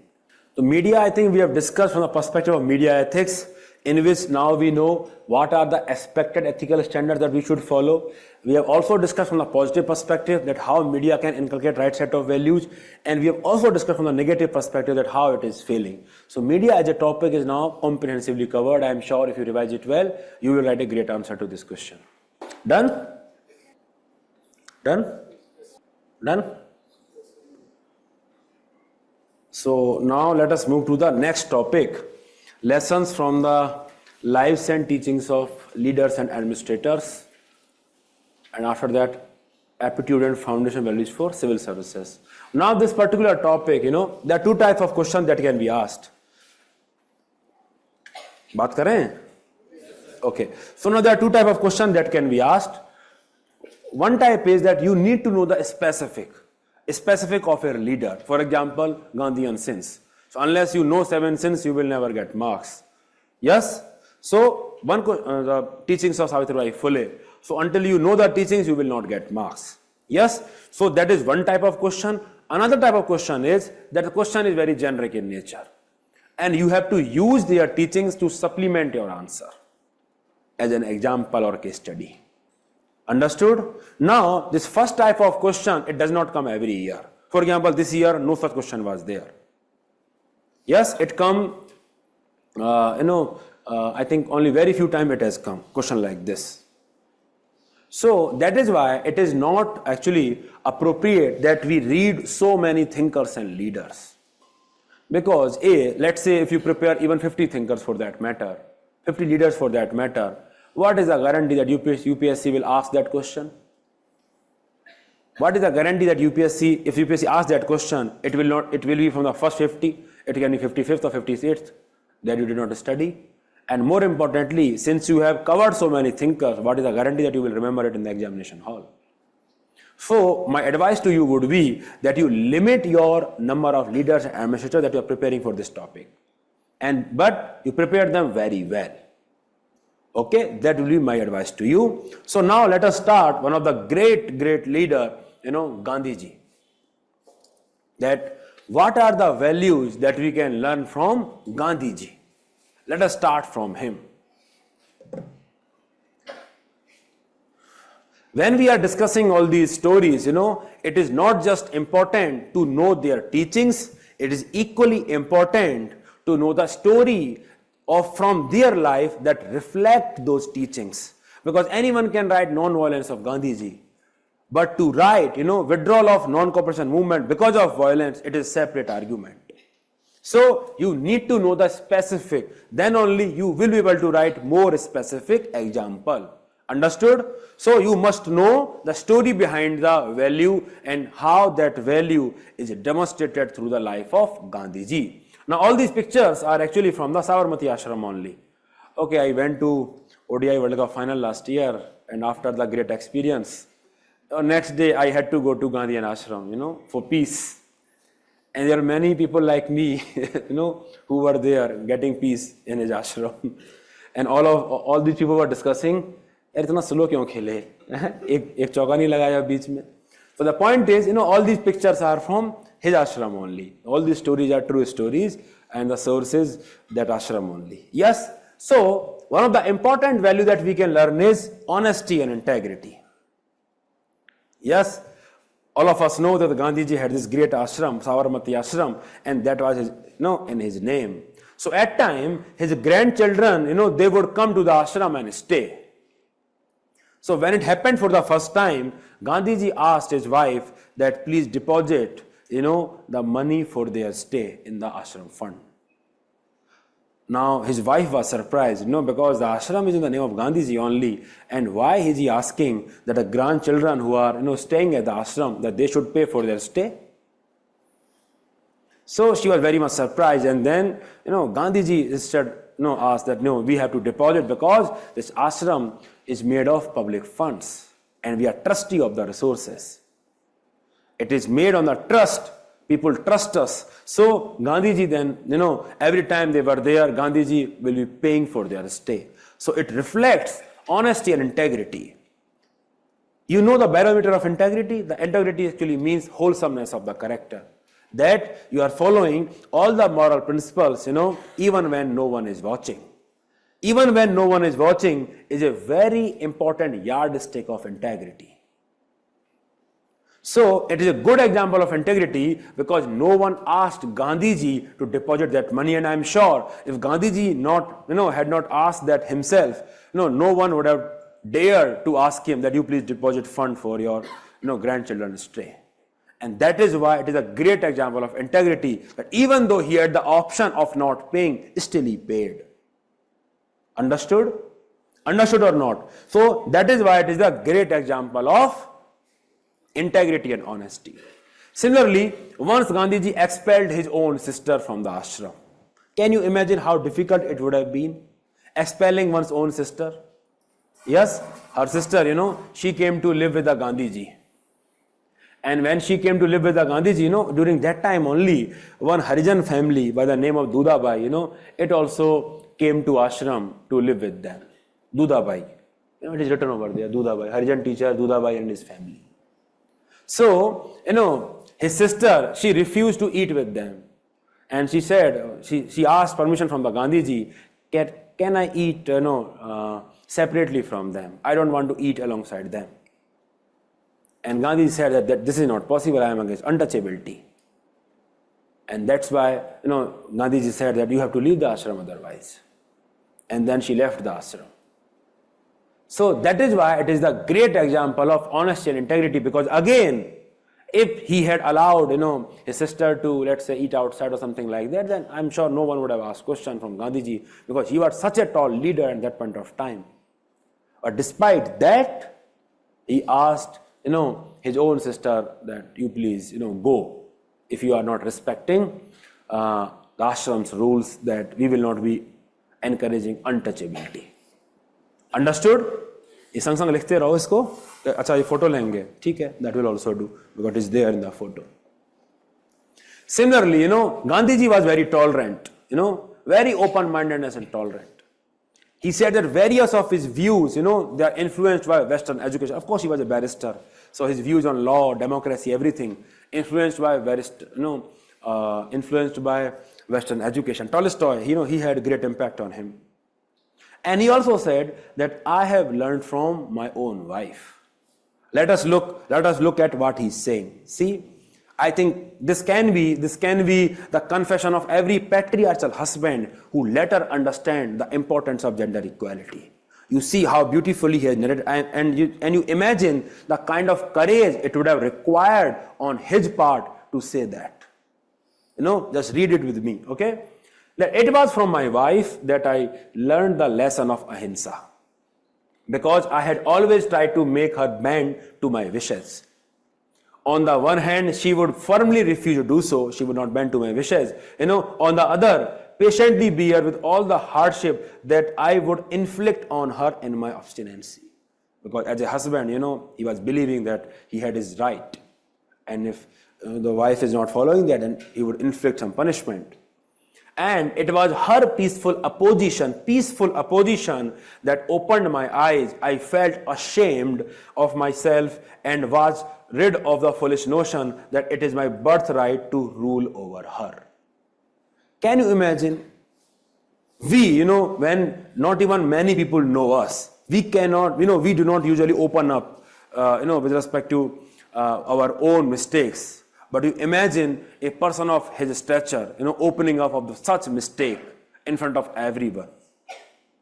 Now, many people, especially, who are taking their degree from WhatsApp University, they criticize Gandhiji on so many accounts. But I'm telling you, it is the most easy thing to do to criticize a great man. What have you done in your life? What contribution have you made to this country? God has given you one mouth and you are misusing it. Just because you have a tongue does not mean you have to use it. Yes? So basically, Gandhiji, he was such a, man of such a, stature. But we criticize. जबरदस्ती criticism है. Because ideological difference. तभी तो हमारी बात बनेगी. Yes, so, but you look at him with utmost respect because we get to learn so. You imagine what kind of person would admit such things. You imagine. A person of that stature is admitting, that he was not behaving very properly with his wife. And then how he learned that lesson. That's how we learn the values of humility from him. Yes? So, he was open-mindedness and tolerance was there with respect to other belief pattern, and then how he actually, imbibed that he was learning so many things from so many cultures. Understood? Another important value is non-violence. Of course, non-violence, all of us know. When he was talking about non-violence, he was talking about that we should not indulge in violence either, verbally or, we should not even think bad about ourselves, about others, and of course, actions. And he was so adamant on being non-violent that he even withdrew the Chauri Chaura movement, the non-cooperation movement when Chauri Chaura event happened. You imagine what kind of pressure he would have faced. He was a leader of the movement. He had promised the people, first movement he was leading, at the first grand scale level. Imagine that he had promised the people that we will get independence very soon. And all the people are rallying behind him because they believe in him, the leader. And that leader is saying that we will not continue the movement because the movement has now turned violent. But all the young leaders, including Jawaharlal Nehru and everyone, they were saying, no, we should continue the movement. And imagine what kind of courage or conviction it would have required on the part of Gandhiji to say that, no, we will withdraw the movement from here. And that's how integral he was. That's how much he believed in the principle that, mass-based movement, they cannot be violence-based because otherwise it will be suppressed by the people, by the authorities. Understood? Non-violence. Then he also believed in difference between honesty and integrity. I will tell you later. I think in the next class it will come. Then forgiveness.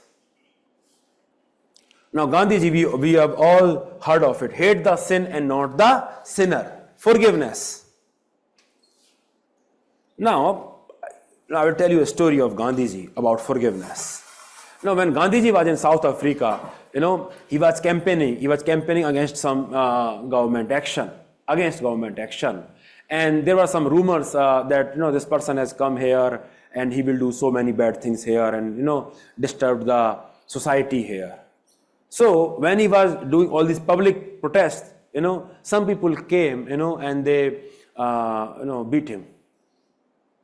They misbehaved with Gandhiji and physically assaulted him.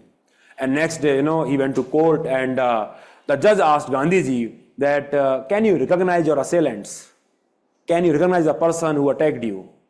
And Gandhiji said, yes, I can, but I will not. Then judge asked, and why? Why would you not do it? So Gandhiji said, I will not do it because I have forgiven them. Because for me, they were not the true guilty. Because they believed in these rumors and this misinformation that I have come here to do something wrong. And if at all there is anyone guilty, it is you, the government. You should have taken precautions. You should have, done this, that rumors should be stopped. You should have provided me security. So it is you who is wrong, not those persons. So forgiveness, he not only preached, but he also practiced that. Another related statement of Gandhiji is that forgiveness is the attribute of strong. Weak cannot forgive. Forgiveness is the attribute of strong. The statement can come in a quotation-based question. That weak can, and the essay also, that the weak cannot forgive, the forgiveness is the attribute of strong. Why Gandhiji is saying that forgiveness is the attribute of strong? Because see, I will give you an example before I explain this. Once Lord Buddha, he was sitting under the tree.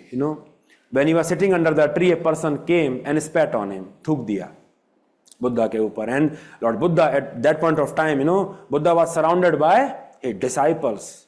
Can you imagine? You are being surrounded by the disciples. So many people are around you. They believe in you. And just one person, from nowhere, he has come and he has spat on you. Imagine what you can do to that person. You just need to say once to your followers and they will, beat that person like anything. But, Buddha simply asked, what next?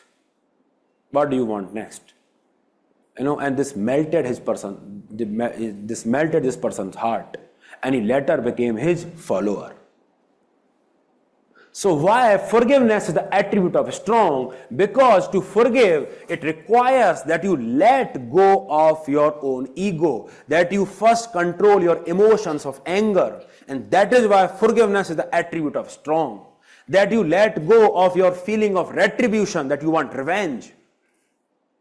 And that is why forgiveness is the attribute of strong, because you need to master emotional intelligence. You need to control your emotions, and that is the ability that will allow you to forgive. And that is why forgiveness is the attribute of strong. If Gandhiji wanted, he could have simply said, yes, I can recognize them. Such the power he was having. And the judge was also asking him, but he was a man of strong character, and he forgave them. I will give you another very beautiful case study of forgiveness. You talk about Nelson Mandela. After coming out of the prison from South Africa, he was at a very powerful position. He could have done whatever he wanted with the white minority, who had inflicted so many atrocities on the blacks. But what did he say? He said that I have forgiven them. A nation will be built on reconciliation and not on revenge. If we go onto the path of revenge, we will not be able to build a nation. There will be scar and scar. It will be very difficult to, get over those scars. And that's why he forgave them. And you see how that led to the, foundation of a civilized nation, or a nation that believed in peace later. So now you understand the importance that why we cannot forgive, why forgiveness is the attribute of strong, because weaks are under the control of emotions. Weak are controlled by emotion. They are controlled by anger. Instead, the people controlling the anger. They lack emotional intelligence, important ability. One question was there, another quotation-based question, very important theme of intolerance and hate in your UPSC, that anger and intolerance are enemies of correct understanding. So when you are angry, you are not able to see through things properly. You talk about this mob lynching. What is happening in mob lynching? Because you are so ideologically oriented that even when, the person is telling you that it is not the, beef, still you are killing him, merely on the suspicion. So that is what anger and intolerance can lead to, the incorrect enemy of correct understanding. That question was there. So the person who is not strong, he will not be able to forgive. Now you understand that? And Gandhiji also believed in that hate the sin and not the sinner. Understood, all of you? Then you talk about Swaraj. For Gandhiji, it was not just about political and economic Swaraj, that we should be governing ourselves. It was not just about that. The biggest meaning of Swaraj was ruling over oneself. That you should be able to rule over your desires, your emotions. That is Swaraj, self-rule. Your desires and emotions should not rule you. Instead of you should rule those desires and emotions. a concept that relates very closely with emotional intelligence, and that's where you will use Swaraj concept of Gandhiji to substantiate your point, just to draw the interlinkages between emotional intelligence and Swaraj of Gandhiji that talked about controlling desires of oneself. Understood? Swaraj. Then of course justice. He believed in justice. Otherwise, what was the need to go to Kheda? What was the need to go to Ahmedabad mini strike? What was the need to go to South Africa, and then fight when he was thrown out of the train? He could have simply said that, yeah, yahi to hota hai, it is a norm. But he fought against it because he believed that everyone should be given their fair due. He believed in fairness. He believed in justice. The talisman of him is actually a mechanism to ensure that people are governed fairly, that they are given their fair dues. You know talisman? That whenever you are making a decision, you should make that decision in such a way that, it should help the most poor and the most weaker person that you have seen. Understood or not? Yes? Then compassion, another very important value that we can learn from him. All of us have seen Gandhiji in this. Yes, in dhoti. Yes, but before that Gandhiji was wearing all the clothes. He was a barrister. But then what transpired that actually led to Gandhiji wearing dhoti only? What transpired? One fine day, he was traveling in South India. He was traveling in a train in South India, and of course he was promoting khadi and everything. But he saw that the people who were sitting in the train in his bogie, they were wearing on all those clothes, all those foreign clothes. And he was perplexed. He asked them that we are facing so many adversity because of you. The British, they are beating us like anything. And you are still wearing this foreign cloth, foreign made cloth. Why are you not wearing khadi? And those people said, Bapu, your khadi is very costly because it is handmade. On the other hand, this foreign cloth, it is machine made, it is mass-based production, and it is cheaper. And we cannot afford khadi. And that's when Gandhiji realized that whatever he was espousing for, whatever he was advocating for, was not really in sync with the reality of the country. And that's when he decided that, the society is perhaps so poor that I should also not, wear full clothes, because if they cannot afford it, I should not also do it. So that's a great example of compassion that Gandhiji displayed. Sarvodaya, of course, he was talking about from the perspective of farmers, women, everyone. Compassion, Sarvodaya. Yes, means and ends. Gandhiji was very adamant on it that we should take care of our means. If we take care of our means, the ends will follow. And that is why when the movement turned violent, he withdrew the movement because he was very focused on getting the right means. Understood? Trusteeship. The Gandhian idea, this is a potential question on the UPSC. Trusteeship. The Gandhian idea of trusteeship? Gandhian idea of trusteeship is that whatever resources we are having, we are not the owner of the resources. Whatever resources we are having in excess of what we need to survive. Whatever resources we are having in excess of what we need to survive, though all those resources we are holding as the trustee of the resources, those resources do not belong to us, they belong to the society, the people of this country. And that is why we should use them for their benefit and not for our own survival. So Gandhian principle of trusteeship believes in that you should not own much wealth, and whatever extra wealth you are having, it should be consumed for the purpose of society. And you see the great role, that was played by his concept in Bhudan movement. Just after independence, almost all the land was there with the Jamindars. Yes? So many landless tenant farmers were there. Jamindar was having all the land. And of course, in those times, there was not much manufacturing or service sector. All the property was there in the name of agricultural land only. That's how people, were supposed to survive. But from where they will get the land? Because land was with the Jamindars only. So many people, Vinoba Bhave, he believed in the Gandhian concept of trusteeship, and he started this movement of Bhudan movement, in which people voluntarily donated their land for the society. And a question can be, explain the Gandhian idea of trusteeship and how this is relevant in present context. That will be the question that can be asked. Explain the concept of trusteeship that you have explained and how it is relevant in the context of today's.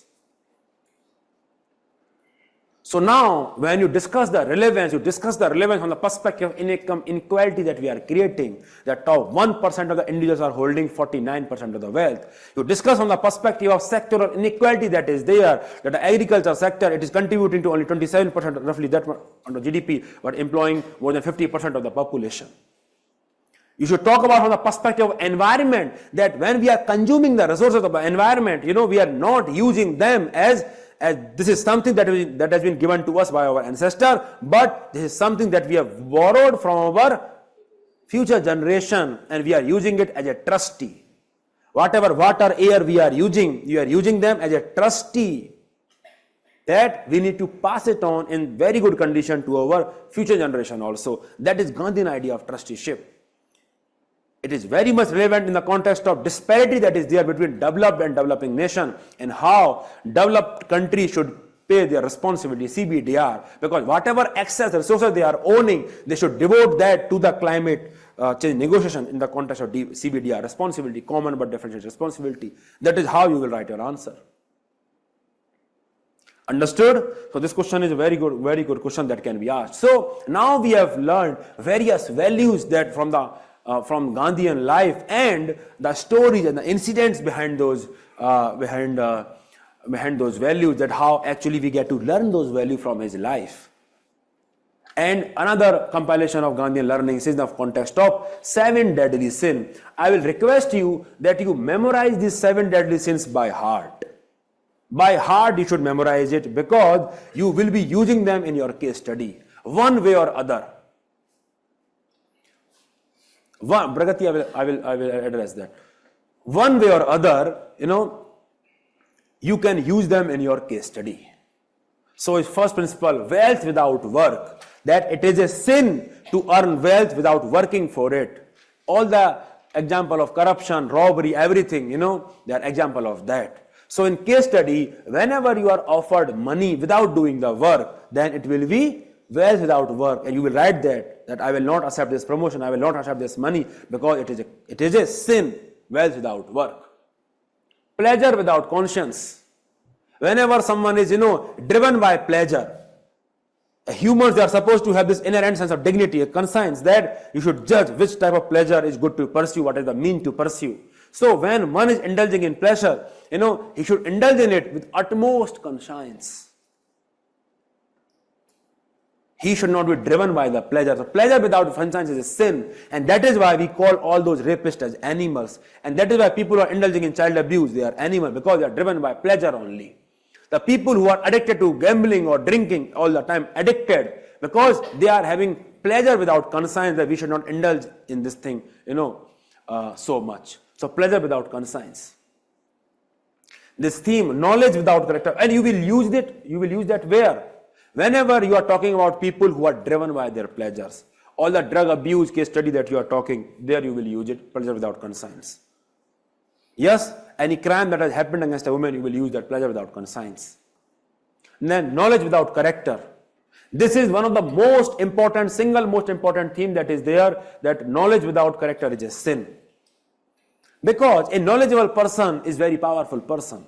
Yes, he can do so many things. He is capable of doing so many things. So if he is not having character, he will be misusing his knowledge for the wrong ends. You talk about doctors. Now doctors are having so many medical knowledge, yes, something, because all of us have information asymmetry with respect to doctors. Doctors know much more than us. And because of that, they may prescribe certain drugs, certain tests that may not be required, because they have been asked to do so by the different MRs, market representatives. So when doctors are using their knowledge without character, it is a sin. All of you can quote this case study that, in the investigation of Dolo financed, various foreign trips of doctors. So it is wrong on the part of doctors, because knowledge without character is a sin. Cyber hackers, tremendous knowledge and skills they have, still they are misusing that. So, knowledge without character is a sin. Understood? Similarly, commerce without morality. Now in commerce, private organizations, of course they exist to make profit, but that profit should not be at the cost of morality. In COVID-19, the price of essential goods were hiked. That is against morality. If any company, I think recently, some of the drugs, the investigation revealed that they do not have so much of therapeutic value. Yes, Pentop D was there, and then a lot of drugs were there. So all the companies which are making such drugs, they are simply following commerce without morality. So in case study, in the context of private sector, if the one case study was there, one reputed food company which is exporting all those things to the foods, it is exporting the food to the outside nations. But all the rejected goods, it is selling in the domestic market. This case study was there. So you can write there that company is doing commerce without morality, and that is why it is a sin. Then science without humanity, same thing, because science is a very powerful tool.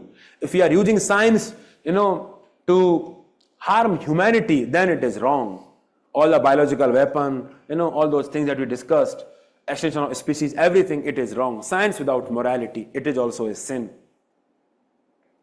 This you can quote in the context of technological ethics also. The answer that you write on the artificial intelligence, the UPSC asked this year, there also you can quote science without humanity. Understood? Similarly, you talk about religion without sacrifice. You talk about any religion, all the religion focuses on making individuals the better version of themselves. Yes? That individuals should refine their character.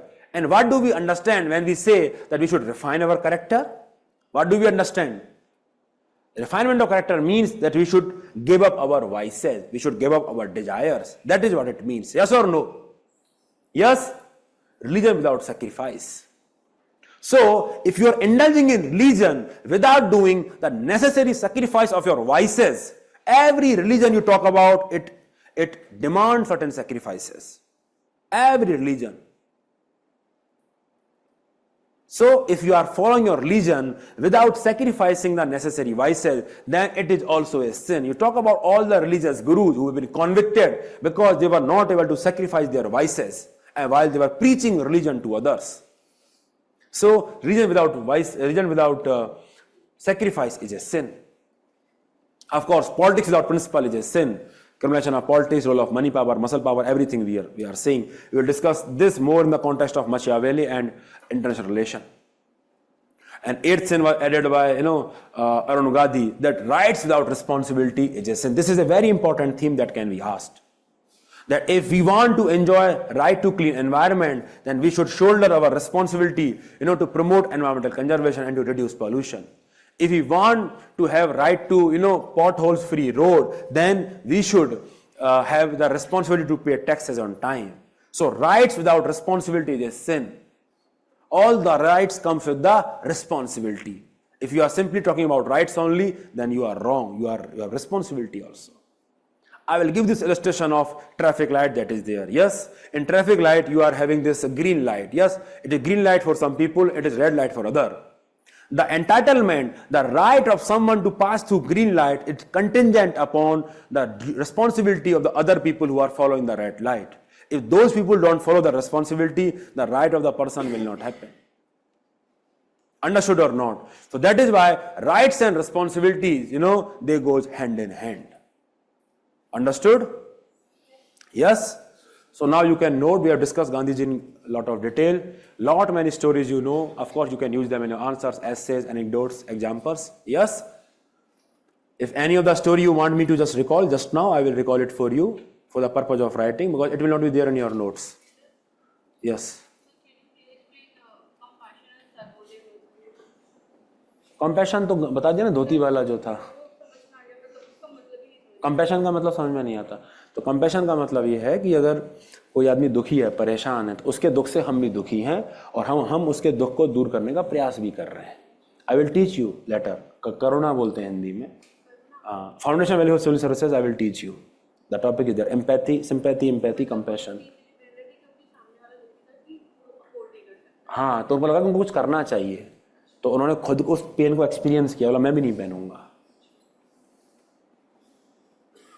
Sacrifice of the vices, wrongdoings that you are doing, because every religion will ask you to be a better version of yourself, and that demands that there should be some sacrifices. Two dimensions you gave for trusteeship. One will be inequality. I will give you the question in the section here. We'll discuss more on later. Inequality, income inequality. Trusteeship means that whatever you have beyond what you require for your survival belongs to public, belongs to society. It does not belong to you. That is trusteeship. Suppose you have, let's say 1 crore of rupees and you require only 10 lakh of rupees to survive, then 90 lakh of rupees belong to the people of this country, society, and you should spend that for their welfare. Done?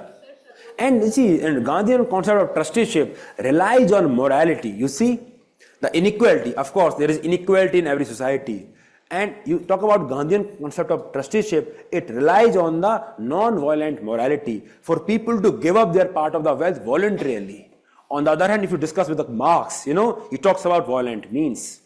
He also striving to reduce inequality, but through violent means. That's how both these thinkers, they differ from each other.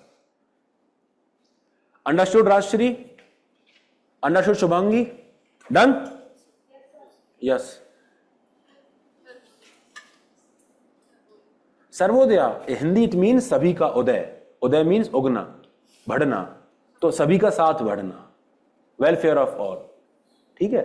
So Gandhi ji was about farmers, everyone, everyone should come along. Commerce without morality is any private company, which is following its morality just to earn more profit is violating that rule.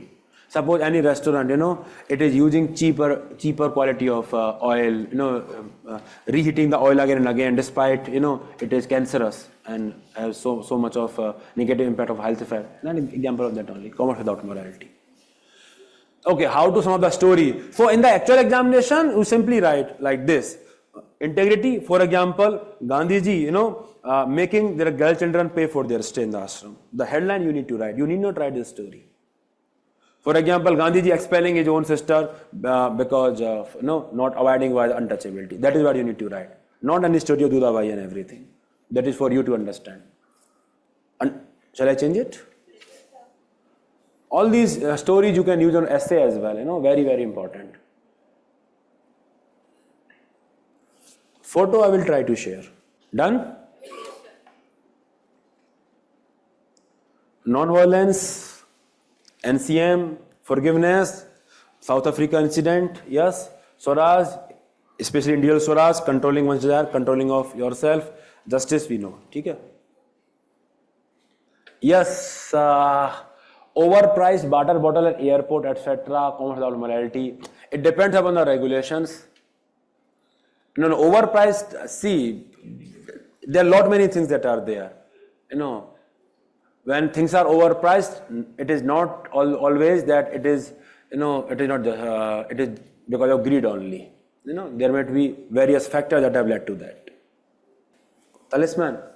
Now, basically, whenever making decision, you need to understand that policy should benefit the last mile person. It should help the vulnerable. National Food Security Act, Manrega, all the example of that only. Right to education. Yes, Antyodaya. Yes, Antyodaya. Yes. Talisman, you Gandhi ji ka jantar, search karo usko. Talisman of Gandhi ji. You search on the Google, you will find something. Understood? Yes. Done? Yes. Okay then, I hope understood whatever we discussed today. So please revise it and see you tomorrow. Bye bye, good night.